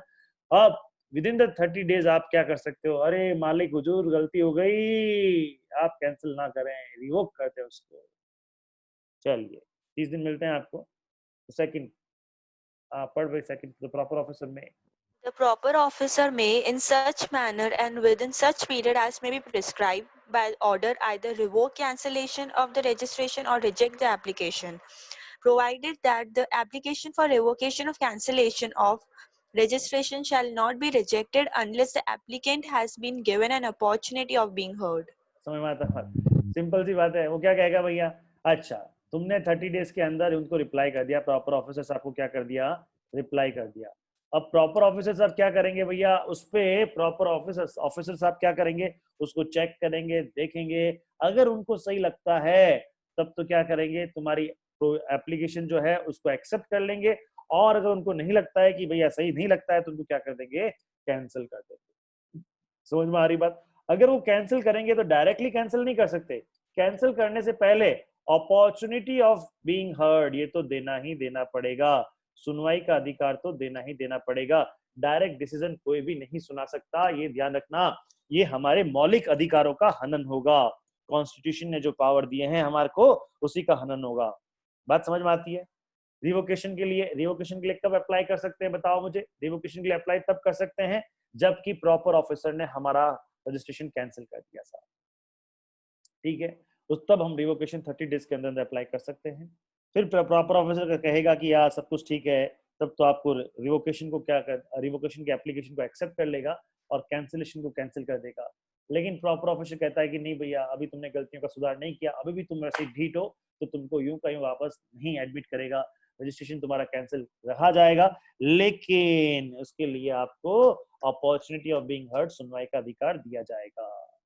ठीक है, अच्छा थर्ड पॉइंट क्या कहता है भाई साहब? थर्ड पॉइंट क्या कहता है यहाँ पे? ये कहता है कि भैया रिवोकेशन, अगर एसजीएसटी के अंदर रिवोकेशन हो गया, एसजीएसटी के अंदर रिवोकेशन हो गया तो क्या मान लिया जाएगा? सीजीएसटी में भी जीएसटी के अंदर भी हो गया। समझ में आ रहा है कि नहीं आ रहा है? Yes sir. चलो अब है इसका, ये आपका रजिस्ट्रेशन चैप्टर खत्म होता है, रजिस्ट्रेशन चैप्टर खत्म होता है। अब ये जो है, अब आपका यहाँ पे इसका एनालिसिस है, थोड़ा एनालिसिस भी पढ़ना पड़ेगा हमको, थोड़ा एनालिसिस भी हमको पढ़ना पड़ेगा, क्योंकि थोड़ी सी सिस्टम अपने को काम को देखना पड़ेगा इसमें। समझ में आता है जी ये चीज आपको? Yes sir. तो मैंने अभी तक आज की क्लास में मैंने आपको सेक्शन 29 करवाया है और सेक्शन 30 करवाया है। सेक्शन 29 किसका था आपका? कैंसिलेशन का था। और सेक्शन 30 किसका है आपका? Revocation of cancellation. रिवोकेशन है, रिवोकेशन ऑफ कैंसिलेशन नहीं, रिवोकेशन है, ठीक है, तो इसको बोलते हैं कैंसिलेशन ऑफ कैंसिलेशन।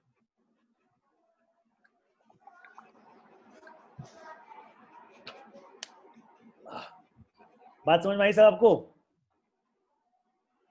हाँ जी। यस सर, आ गई। प्रभात इसके शॉर्ट नोट्स तू बना के देगा मेरे को। सेक्शन 20 या पूरे चैप्टर के? इस पूरे चैप्टर के आधे तो बना दिया। भी कुछ होता है क्या? क्या कह रहे हैं? 7 वर्किंग डेज भी कुछ होता है क्या? तो 7 वर्किंग डेज था ना, आपने ऊपर देखा तो था अपन ने सारा 7 वर्किंग डेज। ये इसमें है 7 वर्किंग डेज और ये वहाँ पे 30 डेज है। तुम अपना मॉड्यूल देख रही हो, पूछ रहे होगी ये होता है आई थिंक। हाँ सर, अलग ही दिया हुआ है। क्या अलग दिया हुआ है? चलिए पढ़िए। अरे तुम अभी ये सब समझते रहो, इस मॉड्यूल को तुम इस मॉड्यूल से पढ़ते रहो, उसके बाद में अपन क्या करेंगे, तुम्हारा मॉड्यूल मैंने तुमको सीएस वालों को बोला है ना, इससे पढ़ते रहो। अभी बाद में क्या करेंगे कि अपन तुम्हारे मॉड्यूल को और यहाँ को पूरा सिंक्रोनाइज कर देंगे, डोंट वरी, ऐसा टनाटन कर देंगे, तुम चिंता ही मत करो। हाँ जी, चलिए तो अब मैं अगर एनालिसिस की बात करता हूँ यहाँ पे, तो देखिए सर्कमस्टांसेस। अच्छा भैया ये कहता है कैंसिलेशन की बात करता है, वॉलंटरी कैंसिलेशन या suo motu cancellation. Voluntary cancellation कब हो सकता है भैया आपका? जब रजिस्टर्ड पर्सन क्या करेगा भैया, समझ में आता है? जब रजिस्ट्रेशन पर्सन क्या करेगा, उसको रिक्वायरमेंट ही नहीं है रजिस्ट्रेशन की, तो उसने एप्लीकेशन दिया तो उसने अब वही बात है भैया, अब क्या है, इतना डिटेल में डिस्कशन नहीं करेंगे अपन, वही बात उसको ही रिपीट कर रहे हैं एक तरह से कि वॉलंटरी। तो क्या होगा कि ऑन एप्लीकेशन, वॉलंटरी कैंसिलेशन कब हो सकता है भैया? On application. ये 29 किसकी बता रहा है? ये 1 की बात बता रहा है। उसके बाद सुओ मोटो कैंसिलेशन हो सकता है जब डिपार्टमेंट क्या चाहिए भैया, ये बातें करता है कि भैया उसने क्या किया, उसने ये सब बातें ना, फॉर एग्जांपल अपन ने ये 29(2) की बात बताता है आपको। चलिए, cancellation by registered person on his own और बाय द डिपार्टमेंट। हाँ जी, तो क्या है आपके पास में, बिजनेस डिसकंटिन्यू हो गया, आपने उसको ट्रांसफर कर दिया है, अमलगमेशन डीमर्जर हो गया है, या चेंज इन कॉन्स्टिट्यूशन हो गया है, समझ, तो टैक्सेबल पर्सन क्या करेगा? अदर वॉलंटरी हु इज, यानी कि ये सारी कंडीशंस वही कंडीशंस है जो ऊपर डिस्कस की है कि अगर आपका बिजनेस डिसकंटिन्यू हो गया, आपका अपने बिजनेस ट्रांसफर कर दिया है, या आपकी कॉन्स्टिट्यूशन में चेंज हो गया है, या आपने क्या किया है बेटा, या आपने माला पहनी थी लेकिन 6 महीने में बिजनेस स्टार्ट नहीं किया, चलिए, अब ये बात तो ये सेक्शन, ये वापस सेक्शन 29(1) की बात बताई इसने। कब प्रॉपर ऑफिसर कर सकता है? 29(2) की बात बताई इसने। हाँ जी, suspension of registration, first provision of the section and second provision once, हाँ जी, once a registered person has applied, ये पढ़ भाई। हाँ, इसको कौन पढ़ेगा? ये पढ़ ले। कोई वॉलंटियर है जो पढ़ना चाहेगा या मैं ही बोलूं किसको पढ़ना है? मैं पढ़ लेता हूँ सर। पढ़ो भाई। Once a registered person has applied for cancellation of registration or the proper officer seeks to cancel his registration, the proper officer may suspend his registration during pendency of the proceedings relating to cancellation of registration filed. In this way, a taxpayer is freed from the routine compliances, including filing returns under GST law, during the pendency of the proceedings relating to cancellation of registration. आया समझ में आया? ये क्या कहता है कि भैया पहले आपने एप्लीकेशन दी कैंसिलेशन के लिए, तो अब क्या होगा आपका? पहले रजिस्ट्रेशन क्या होगा? टेम्परेरी सस्पेंशन होगा। क्या होगा? टेम्परेरी सस्पेंशन होगा। और फिर आपका क्या होगा? कैंसिलेशन होगा। तो कहता है सस्पेंशन पीरियड के दौरान आपको किसी भी तरह का जीएसटी रिटर्न वगैरह फाइल नहीं करना, आप जीएसटी इनवॉइस इशू नहीं कर सकते, ऐसा कार्यक्रम आप संपन्न नहीं कर सकते।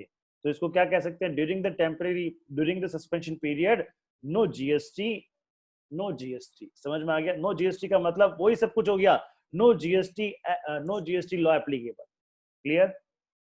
हाँ जी, चलिए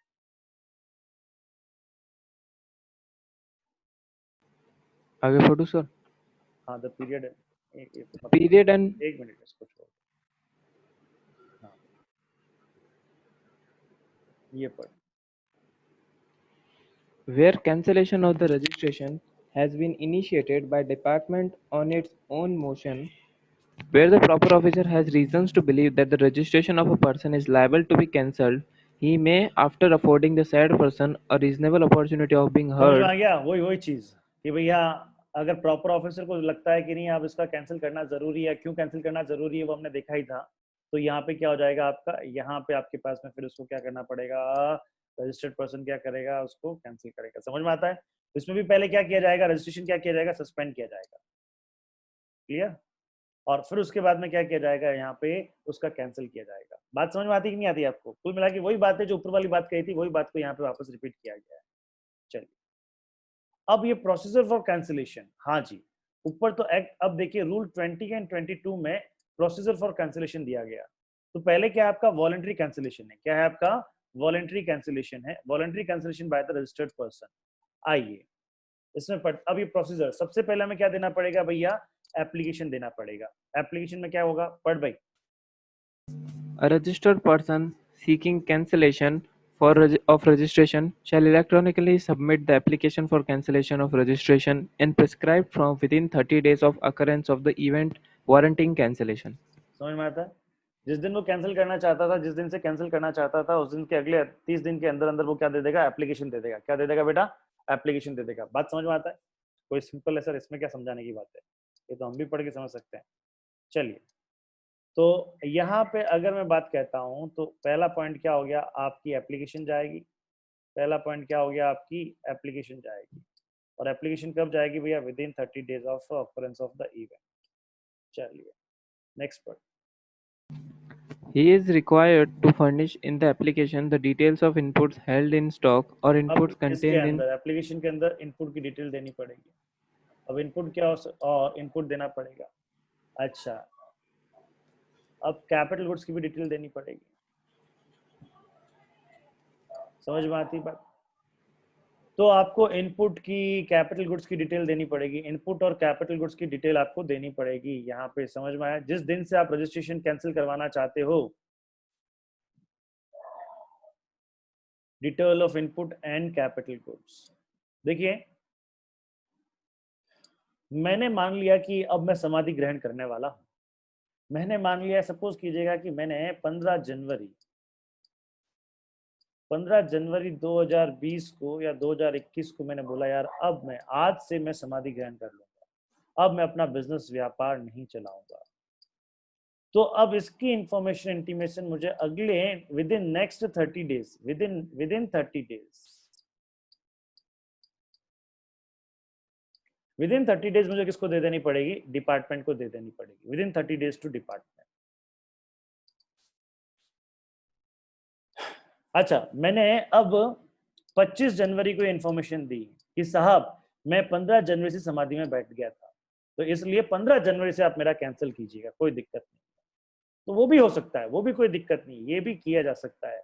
तो जिस डेट से आप कैंसिलेशन करवाना चाहते हो, समझ में आती है? तो आपको, क्योंकि अब बताओ मुझे ये डिटेल देना क्यों जरूरी है? क्योंकि इसके ऊपर जो आपका कितना अमाउंट आपको अब सब सेक्शन 5 में 29 के सब सेक्शन 5 में जो आपको कितना अमाउंट आपको पे करना है, वह कैसे निकलेगा? जब तक आप डिटेल नहीं दोगे तो कैसे निकलेगा? बात समझ में आता है? चलिए, तो डिटेल आपको देनी पड़ जाएगी। अब एप्लीकेशन में आपने क्या दिया? 30 दिन के अंदर अंदर आपने एप्लीकेशन देनी है और उसके अंदर जो जो आपको डिटेल देनी है, ये एप्लीकेशन का पॉइंट हो गया। Second, order. अब सेकंड पॉइंट किसका है भैया? आपका ऑर्डर का है कि आपने एप्लीकेशन दे दी, ऑर्डर पढ़ भाई। Where a person who has submitted an application for cancellation of his registration is no longer liable to be registered, proper officer shall issue the order of cancellation of registration within 30 days from the date of submission of application for cancellation. समझ में आता है? तो अब क्या होगा कि अब प्रॉपर ऑफिसर डिसाइड कर लेगा भैया कुछ भी अमाउंट पेमेंट नहीं है, और समझ में आ रही है, कुछ भी अमाउंट ड्यू नहीं है या कोई भी अब वो रजिस्ट्रेशन के लिए लायबल नहीं है, तो प्रॉपर ऑफिसर क्या कर सकता है? अगले 30 दिन के अंदर अंदर ये ऑर्डर इश्यू कर सकता है, within the next 30 days.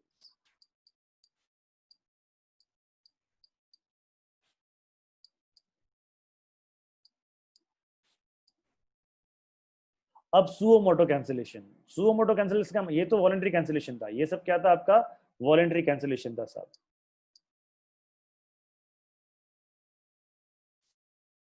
अब दूसरा क्या है आपका? Suo motu. वॉलंटरी कैंसिलेशन में तो हम खुद जाते हैं कि भाई हम कैंसिल करवाना चाहते हैं, और इसमें क्या होता है? डिपार्टमेंट कह देता भैया अब तू रहा नहीं इस लायक। चलिए पढ़ भाई, इसका क्या प्रोसेस है? Suo motu cancellation by the department. Where the proper officer cancels the registration suo motu, he shall not cancel the same without giving a showcase notice and without giving a reasonable opportunity of being heard to the registered person.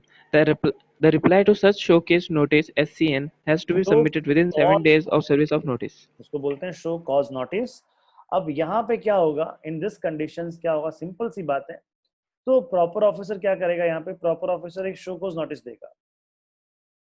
Proper officer सबसे पहले क्या करेगा? Show cause notice देगा, और उसका show cause notice का reply हमारे पास में एक नोटिस आएगा, क्यों ना आपका रजिस्ट्रेशन कैंसिल कर दिया जाए, और इसका रिप्लाई आपको विद इन 7 डेज वापस करना पड़ेगा। चलिए पढ़, नेक्स्ट पढ़। If reply to SCN is satisfactory, proper officer shall drop the proceedings and pass an order in prescribed form. समझ में आ गया? अगर हमने रिप्लाई कर दिया, अरे साहब क्या कर रहे हो, ये देखो सारी इन्फॉर्मेशन सब ठीक ठाक है आपके, और गलत इन्फॉर्मेशन आपके पास में आई है फलाना ढिमकाना, हमने उसको सेटिस्फाइड कर दिया कि नहीं नहीं नहीं नहीं, आपने जो भी शो को नोटिस में दिया सब कुछ उसको मैं तो सब कुछ फॉलो कर रहा हूँ, सब कुछ ठीक ठाक है साहब, तो वो आप क्या, तो फिर प्रॉपर ऑफिसर क्या कहेगा? प्रॉपर ऑफिसर उसको क्या करेगा? वो प्रोसीडिंग है ना, उसको वापस रिवोक कर लेगा और आपको एक ऑर्डर निकाल देगा, नहीं नहीं नहीं नहीं भैया आपका रजिस्ट्रेशन सेम रहेगा। समझ में आया? हाँ जी। अच्छा, अब देखिए, अब प्रॉपर ऑफिसर में क्या था? देखो प्रॉपर ऑफिसर कब कब कर सकता था आपका? अगर आपने कोई कॉन्ट्रावेंशन किया। 30 सेकंड क्या था कि कंपोजिशन स्कीम थी, तो इसमें आपने 3 लगातार रिटर्न फाइल नहीं किए। अदर नॉर्मल स्कीम है तो 6 लगातार रिटर्न आपने फाइल नहीं किए। ये आपने विलफुल स्टेटमेंट फ्रॉड से अगर आपने रजिस्ट्रेशन लिया, तो अगर आपने रिटर्न फाइल नहीं किए हैं, इसकी वजह से प्रॉपर ऑफिसर ने ये इश्यू किया है नोटिस, तो आपको क्या करना पड़ेगा? वो रिटर्न सारे फाइल करने पड़ेंगे। 3 महीने का रिटर्न है, 3 रिटर्न है, या 6 महीने का रिटर्न है, ये जो भी है वो रिटर्न सारे आपको फाइल करने पड़ेंगे। आपको फाइल करने के बाद में आप उसको प्रॉपर ऑफिसर को आप बोल सकते हो कि साहब ये देखिए मैंने सारे रिटर्न फाइल कर दिए हैं, अब आप मेरा जो रजिस्ट्रेशन है उसको कैंसिल करने का जो आपने ऑर्डर शो कॉज नोटिस निकाला है उसको आप रिवोक कर दीजिएगा, उसको आप खत्म कर दीजिएगा। हाँ जी, समझ में आया ये बात ना? पढ़ आगे।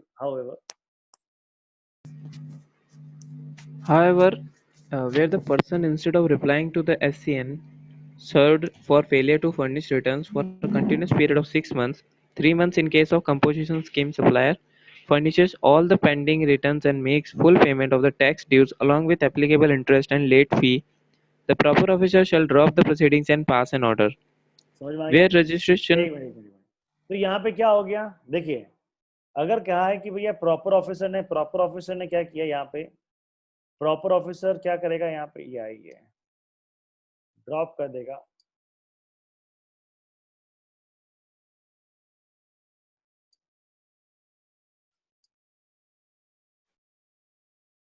अगर आपका reply to show cause notice is satisfactory तो proper officer drop the proceedings. उसके बाद में अगर आपने फर्निश ऑल पेंडिंग रिटर्न्स, जो भी आपके पेंडिंग रिटर्न्स थे उसको फर्निश कर दिया, ठीक है, आपने रिप्लाई तो नहीं दिया लेकिन सारे रिटर्न आपने फर्निश कर दिए, तो भी आप क्या करेगा, proper officer shall the drop the proceedings. ये है भैया, साथ साथ हाईलाइट करते जाना। हाँ जी, उसके बाद पढ़ where registration. Where registration of a person is liable to be cancelled, proper officer shall issue the order of cancellation of registration within 30 days from the date of reply to SCN. लेकिन उसके बाद ही proper officer कहता है नहीं नहीं नहीं आपका reply आ गया, सब कुछ हो गया, वो कहता है नहीं भैया कैंसिल तो होना ही पड़ेगा, तो फिर विद इन 30 डेज के अंदर, within 30 days from the date of reply, from the date of reply to the so called notice, आपका क्या हो जाएगा, रजिस्ट्रेशन कैंसिल हो जाएगा। चलिए नेक्स्ट वर्ड में Effective date of cancellation. The cancellation of registration shall be effective from a date to be determined by the proper officer and mentioned in the cancellation order. He will direct the taxable person to pay arrears of any tax, interest, or penalty, including the amount liable to be paid under Section समझ में आया भाई 29 आपका, or Section साला 5. किस date से हमारा registration cancel होगा ये भी कौन डिसाइड करेगा, प्रॉपर ऑफिसर। तो सब कुछ यहाँ पे किसके ऊपर डिपेंड कर दिया गया, प्रॉपर ऑफिसर, यानी इतना जीएसटी अधिकारियों को, जीएसटी को उनको इतना पावर दे दिया गया है कि भैया वो कुछ भी कह सकता है, कुछ भी कर सकता है, लेकिन यस उसको इसके पीछे सपोर्टिंग देना पड़ेगा, सबूत देना पड़ेगा इसने ऐसा क्यों किया। चलिए समझ में आया जी आपको। अब वो कहता है सेक्शन 29(5) जो amount payable on the cancellation of registration, तो amount payable on cancellation of registration मैं फटाक से समझा देता हूँ आपको, हमने समझाया ही है बस उसको रिवाइज कर देते हैं। आपको अमाउंट इक्वलेंट टू क्या अमाउंट पे करना पड़ेगा, ITC in respect of, ITC in respect of, ये सारे आईटीसी थे आपके, और capital goods on the day, हाँ जी, ऑफ द कैंसिलेशन, और इसको क्या करना पड़ेगा, आउटपुट टैक्स से हमें कंपेयर करना पड़ेगा, विच एवर इज हायर। बहुत बकवास दिया हुआ है यहाँ से, जो अपने डिस्कस किया उसी को समझ लेना, समझ में आए, in such manner as may be prescribe. चलिए उसके बाद में वो कहता है आईटीसी ऑन इनपुट पे कैसे रिवर्स करेंगे, तो इनपुट पे आप रिवर्स करो भैया, जो आईटीसी आपके पड़ा है वो आईटीसी निकालो। अच्छा आईटीसी कम सेक्शन अगर आपको पता हो तो आईटीसी का रूल 44 था, नहीं पता होगा, जिसमें अपन प्रोपोर्शनेट आईटीसी करते थे, प्रोपोर्शनेट आईटीसी निकालते थे, तो वो वैसे निकाल सकते हो आप इसमें, या फिर आउटपुट टैक्स पेबल, अगर आप उस आईटीसी को एज इट जो आपके इनपुट है फिनिश गुड्स है उसको अगर आप सेल करते हो तो उसमें आउटपुट का कैपिटल टैक्स कितना होता है सॉरी आउटपुट टैक्स कितना होता है इन दोनों में से, तो आईटीसी और output capital tax, output tax whichever is higher, ITC और output tax whichever is higher. बहुत अच्छे से हमने अभी ये पॉइंट हमने तो बहुत अच्छे से डिस्कस किया था, अब याद हो तो, याद है आपको? Yes, sir. अरे अभी अभी तो डिस्कस किया था यार। यस सर याद है। कहाँ चला गया, पॉइंट ही नहीं आ रहा। हाँ ये रहा, ये देखो, ये वही चीज है भैया, बेटर है अपन ये चार्ट आप इसलिए बना लेना, ये यहाँ से डिस्कस कर लेना, यहाँ से आप कर लेना। चलिए आइए कैपिटल, देखिए capital goods have been used for 4 year 6 month and 15 days, तो इसको इसका मतलब क्या मान लिया जाएगा, 4 ईयर 7 मंथ, 4 ईयर 7 मंथ मान लिया जाएगा, पार्ट ऑफ द मंथ को फुल मंथ मानते हैं, 4 ईयर 7 मंथ मान लिया जाएगा। अच्छा तो अब देखिए टोटल ईयर कितना होता है आपके, 5 साल, 5 में कितना यूज कर लिया आपने, 4 साल यूज कर लिया और 7 महीने यूज कर लिया, तो अब यहाँ पे पीछे कितने महीने बचे, 5 महीने बचे, तो आपको 5 महीने की आईटीसी क्या करनी पड़ेगी, आपको रिवर्स करनी पड़ेगी। कुछ नहीं दे रखा है तो अपन यही काम करेंगे, समझ में आई बात? अरे यस तो बोल दो। Yes sir. चको मत यार, अभी तो शुरू हुआ है मैच, तो अभी यूं क्या कर रहे हो हाँ जी चलिए अदर पॉइंट अबाउट कैंसिलेशन, आइए अदर पॉइंट अबाउट कैंसिलेशन पढ़ते हैं, कैंसिलेशन के बारे में अदर पॉइंट क्या है। कौन सबसे सुस्त बैठा है उसी को पढ़ाते हैं अभी।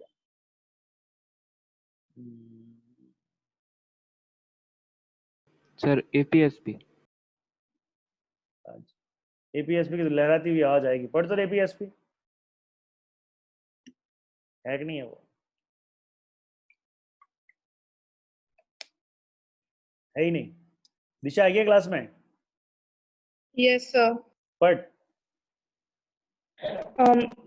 Point 4, other points about cancellation. A person whom क्या लिखा है? UIN UIN been granted under Rule 17 cannot apply for cancellation of registration Rule 20. अच्छा, तो यहाँ पे क्या हो गया आपके पास में? Unique identification number. Unique identification number किसको इश्यू होता है? ये यूनिक आइडेंटिफिकेशन नंबर किसको इश्यू होता है, बताओ मेरे को। NRP।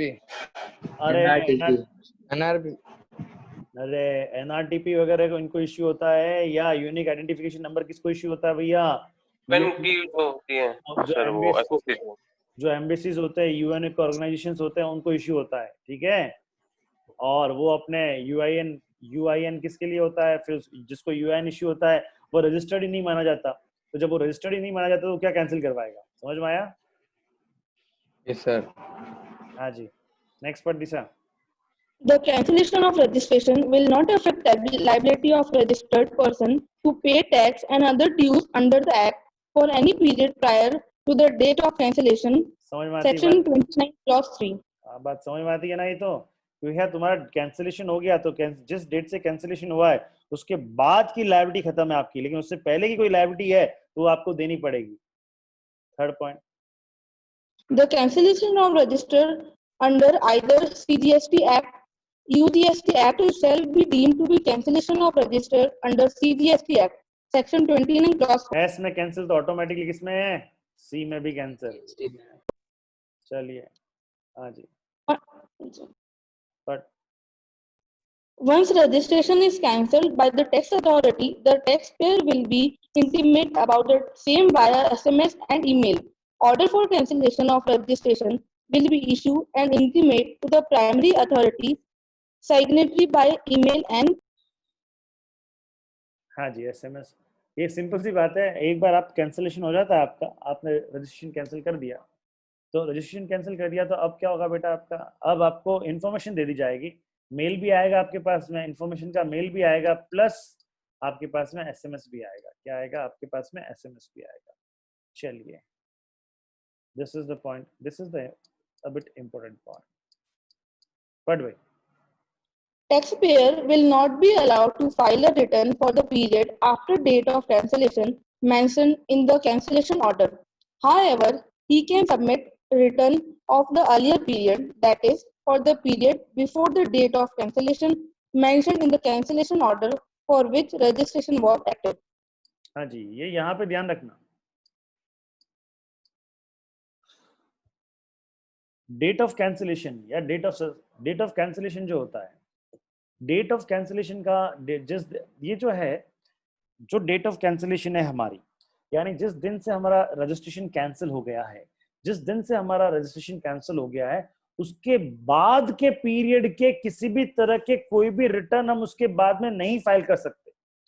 लेकिन जिस डेट से हमारा कैंसिलेशन हुआ है उस डेट से पहले के कोई रिटर्न पेंडिंग है, मान लो हमारा यहाँ पे अगर मैं बात कहता हूं, जैसे ये देखिए, ये है date from which return not furnished और date of the order of the cancellation, यानी effective date of cancellation.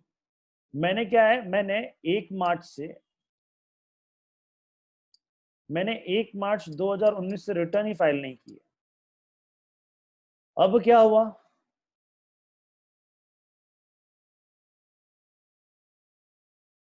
Registration cancel हो गया। एक मिनट यार, जस्ट हाँ चलो भैया उधर से चले जाओ ना, हाँ पीछे से तरफ से।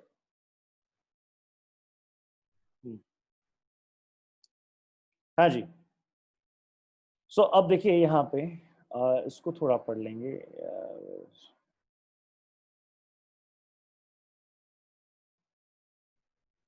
एक बार इसको पढ़ लो, इसको पढ़ लेते साथ साथ इसको पढ़ लेंगे, फिर वो भी देख लेंगे। चलो ये अभी नीचे आ जाएगा भाई, ये पॉइंट नीचे आ जाएगा, डोंट वरी। हाँ जी, पढ़ भैया, revocation of cancellation. Revocation of cancellation of registration Section 30, read with the rules 23. A. Procedure for revocation of cancellation. First point, where the registration of a person is cancelled suo motu by the proper officer, such registered person may apply for revocation of cancellation of such proper officer within 30 days from the date of service of the order of cancellation of registration. ठीक है, ये तो क्या हो गया, 30 दिन के अंदर अंदर हमें वापस क्या करना पड़ेगा, अप्लाई करना पड़ेगा। साहब रिवोकेशन हटा दीजिए। हाँ जी। Second point, if the proper officer is satisfied that there are the sufficient grounds for the revocation of cancellation, he may revoke the cancellation of registration by the order within the 30 days of receipt of application and communicate the same of applicant. ठीक है, अगले 30 देखो समझो, proper officer पहले notice देता है, notice का 7 दिन के अंदर जवाब देना पड़ता है। जवाब देने के बाद में अगर सपोज कीजिएगा आपको नोटिस का प्रॉपर ऑफिसर आपको नोटिस देगा, नोटिस के 7 दिन के अंदर आपको जवाब देना पड़ेगा, और जवाब देने के अगर प्रॉपर ऑफिसर सेटिस्फाइड नहीं हुआ तो अगले उसके 30 दिन के अंदर क्या करेगा, वो आपके रजिस्ट्रेशन को कैंसिल कर देगा। वही बात है जो मैंने पहले कही, वही रिपीट हो रही है यहाँ पे। अच्छा, अब यहाँ पे देखिए, पढ़ भैया, अदरवाइज, हाँ जी, he has to, Otherwise, he may reject the revocation application. However, before rejecting the application, he has first issue SCN to the applicant, who shall furnish the clarification within 7 working days of service of SCN. The proper officer shall dispose the application except reject the same within 13 days of receipt clarification. चलिए, सो यहाँ पे proper officer ने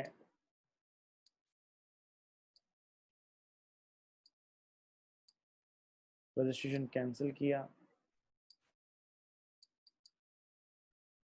within 30 days, हम वापस revocation के लिए application डाल सकते हैं।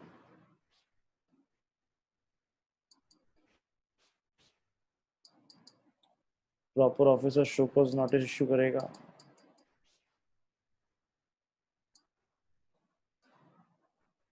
उसका रिप्लाई करना पड़ेगा विदिन 7 डेज। चलिए खैर, ये वही पॉइंट है, कुछ पॉइंट नहीं, मतलब नहीं है, वो जो हमने ऊपर लिखा था वही सब कुछ यहाँ पर है। यहाँ पढ़ते हैं, वे रजिस्ट्रेशन वॉज कैंसल्ड। पढ़ भाई।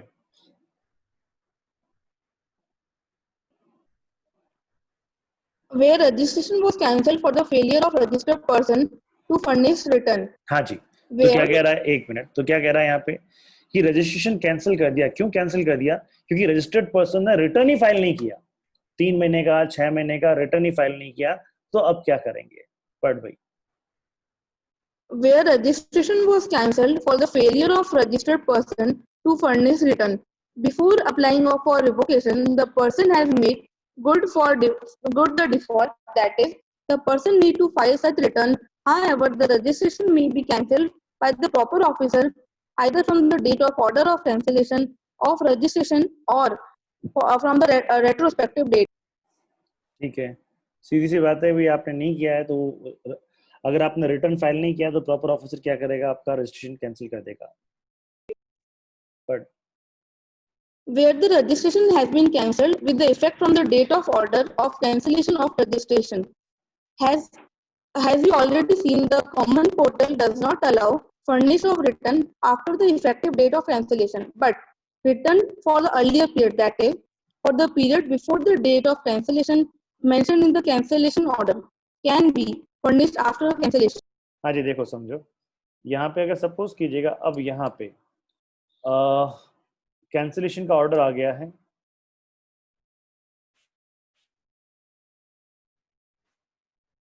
और कैंसिलेशन का ऑर्डर में लिखा हुआ विद इफेक्ट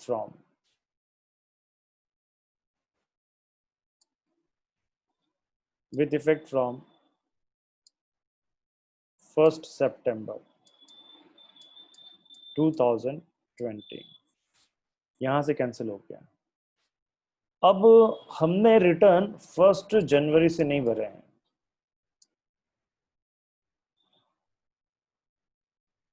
या हमने रिटर्न 1 अप्रैल से नहीं भरे हैं, 1 अप्रैल 2020 से रिटर्न नहीं भरे हैं, और कैंसिलेशन का डेट है आपका 1 सितंबर 2020।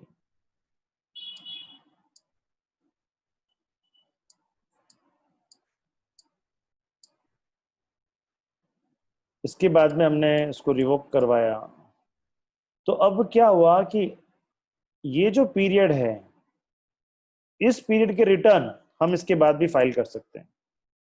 समझ में आ गया? उसने कह दिया कि तुम्हारा रजिस्ट्रेशन कैंसिल हो गया साहब, 6 महीने तक रिटर्न ही फाइल नहीं किया आपने, तो अब 6 महीने तक रिटर्न ही फाइल नहीं किया तो उसने कह दिया भैया तुम्हारा रजिस्ट्रेशन कैंसिल हो गया। हमने उसने हमको शो कॉज नोटिस भी दिया, हमने उसकी भी पालना नहीं की, तो उसने कह दिया कि भैया तुम्हारा रिटर्न क्या होगा, तुम्हारा रजिस्ट्रेशन कैंसिल। तो अब एक ऑर्डर आ गया रजिस्ट्रेशन कैंसिल। अब जैसे ही हमारा यहाँ पे कैंसिल हो गया, तो कैंसिलेशन के बाद में कैंसिलेशन इस डेट से मेरा कैंसिल हो गया है, तो इसके बाद में मैं इस पीरियड का कोई भी रिटर्न फाइल नहीं कर सकता, लेकिन इस पीरियड में मैं पिछले पीरियड का रिटर्न फाइल कर सकता हूं, कोई दिक्कत नहीं। समझ में आई ये चीज बात? तो यहाँ पे क्या कहता है कि common portal does not allow the furnishing the return after the effective date of cancellation, but return for the earlier period, return for the earlier period, for the period before date of cancellation mentioned in the cancellation can be furnished after cancellation। बात समझ में आई होगी कि इस period का return मैं यहाँ पे भी भर सकता हूँ, यहाँ पे भी मैं फाइल कर सकता हूँ। चलिए, तो यहाँ पे देखें, यहाँ पे देखिएगा, ये मैंने जो डेट डाली थी आपकी, यहाँ पे मैं 1 मार्च कर देता हूँ उसको, 1 मार्च की जगह में, ये वही डेट है हमारी, वही कौन सी डेट है आपकी, 1 अप्रैल। ये आपकी डेट क्या हो गई, 1 अप्रैल डेट हो गई। दिस डेट इज 1 अप्रैल, और ये डेट कौन सी होगी आपकी, 1 सितंबर, सपोज 1 सितंबर। तो इस पीरियड का आप यहाँ पे कर सकते हैं। समझ में आती है बात? तब क्या होगा आपका, अब उसके बाद में क्या हो गया, आपने यहाँ पे फाइल कर दिया, रिटर्न वगैरह सब फाइल कर दिया with in 30 days, return of this period may be filed with in 30 days of the order of the revoke cancellation. समझ में आती है बात? यहाँ पे आपने क्या कर दिया, एक मिनट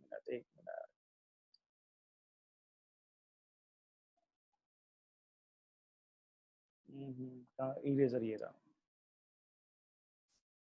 हाँ जी, सॉरी। चलिए, ये जो पीरियड है, अब मैंने क्या किया, मैंने यहाँ पे क्या किया, रिवोकेशन के लिए एप्लीकेशन लगाई है। अब मैंने क्या किया, रिवोकेशन के लिए एप्लीकेशन लगाई।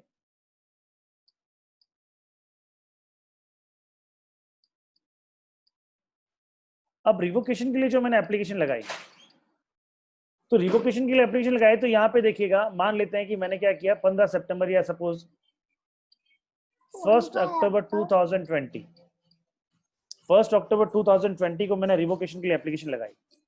तो अब यहाँ पे क्या हुआ, ये रिवोकेशन में एप्लीकेशन लगाने से पहले मुझे इस पीरियड का रिटर्न, रिवोकेशन में दादा का कॉल आया, दादा का आया।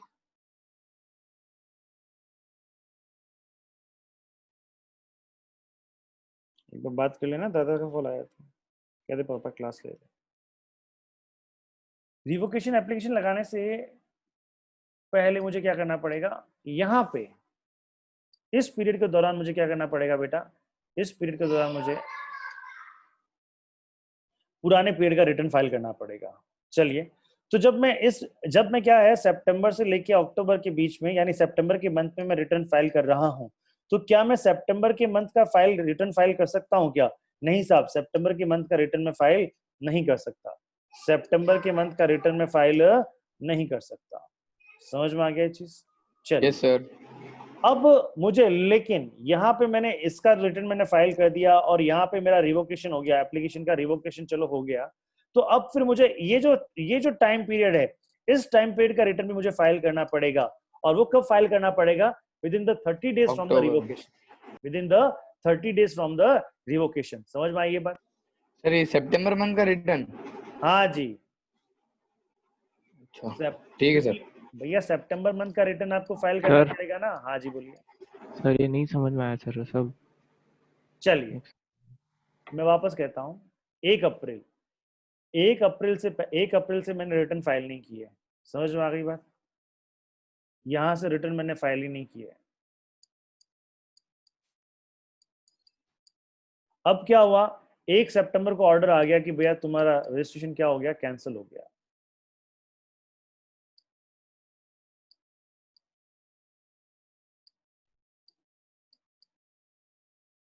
जब तुम्हारा ऑर्डर कैंसिलेशन का ऑर्डर आया उसके अगले 30 दिन के अंदर अंदर तुम वापस अप्लाई कर सकते हो रिवोकेशन के लिए। तो रिवोकेशन मैंने अप्लाई किया 1 अक्टूबर को। समझ में आ रहा है? ये डेट तो समझ में आ गई पहले? Yes sir.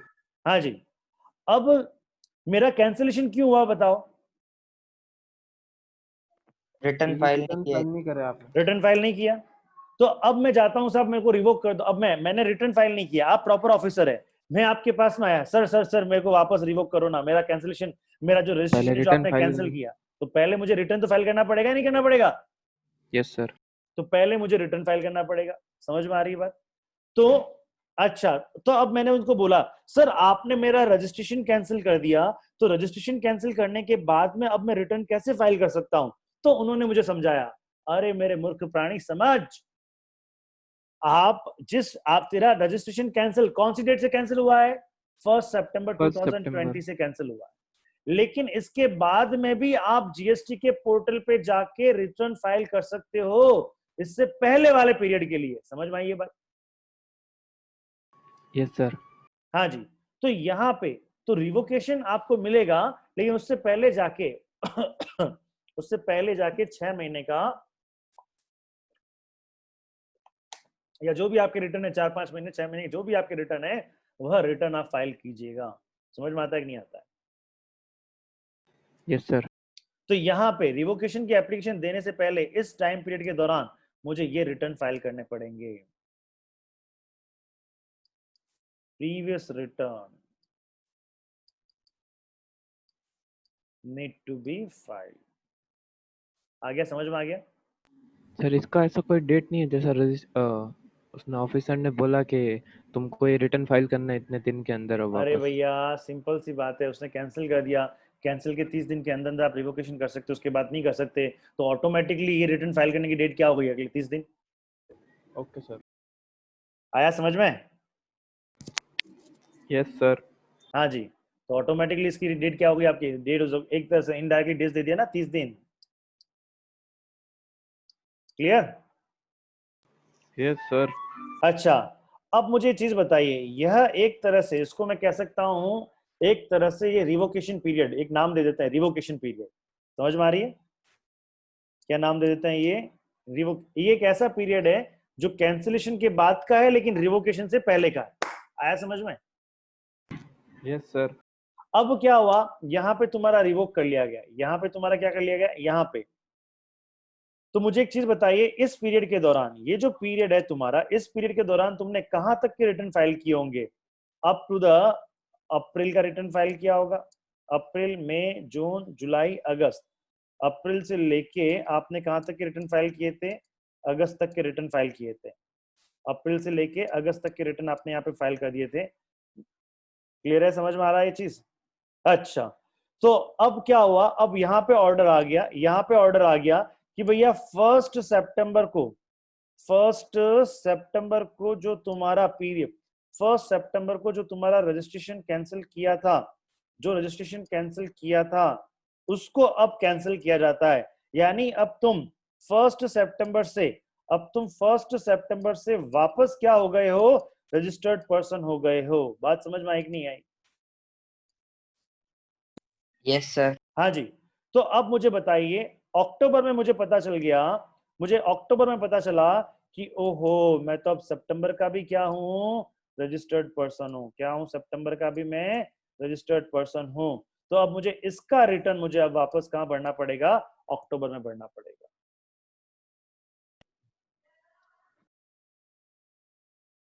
आया समझ में? आया? Yes sir. प्रभात बाबू समझ में आया आपको? Yes sir. हाँ जी। तो this is all about your return scheme.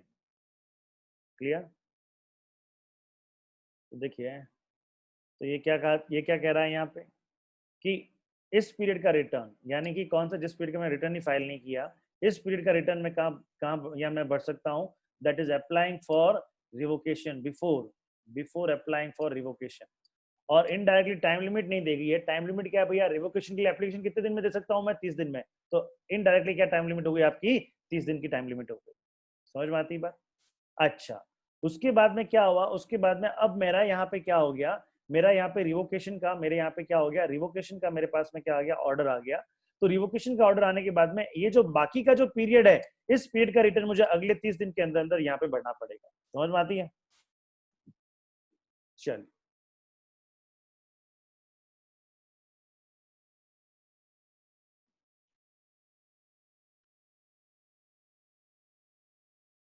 चलिए sir, so this is all about registration.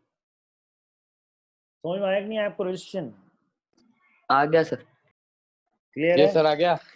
चलिए, अब मैं आधे घंटे का ब्रेक दे रहा हूँ। अभी हुआ है आपका कितना बजा? 10:45 हुआ सर। 10:45 हुआ है ना? 11:15। तो 11:20 पे मिलते हैं, ठीक है? Okay sir, okay okay. एक काम करो, चलो 11:20 में, तो 1 मिनट, 30। 11:30 पे मिल रहे हैं भैया। Okay sir. Thank you sir. ठीक है, चलिए, thank you. Thank you. Tata.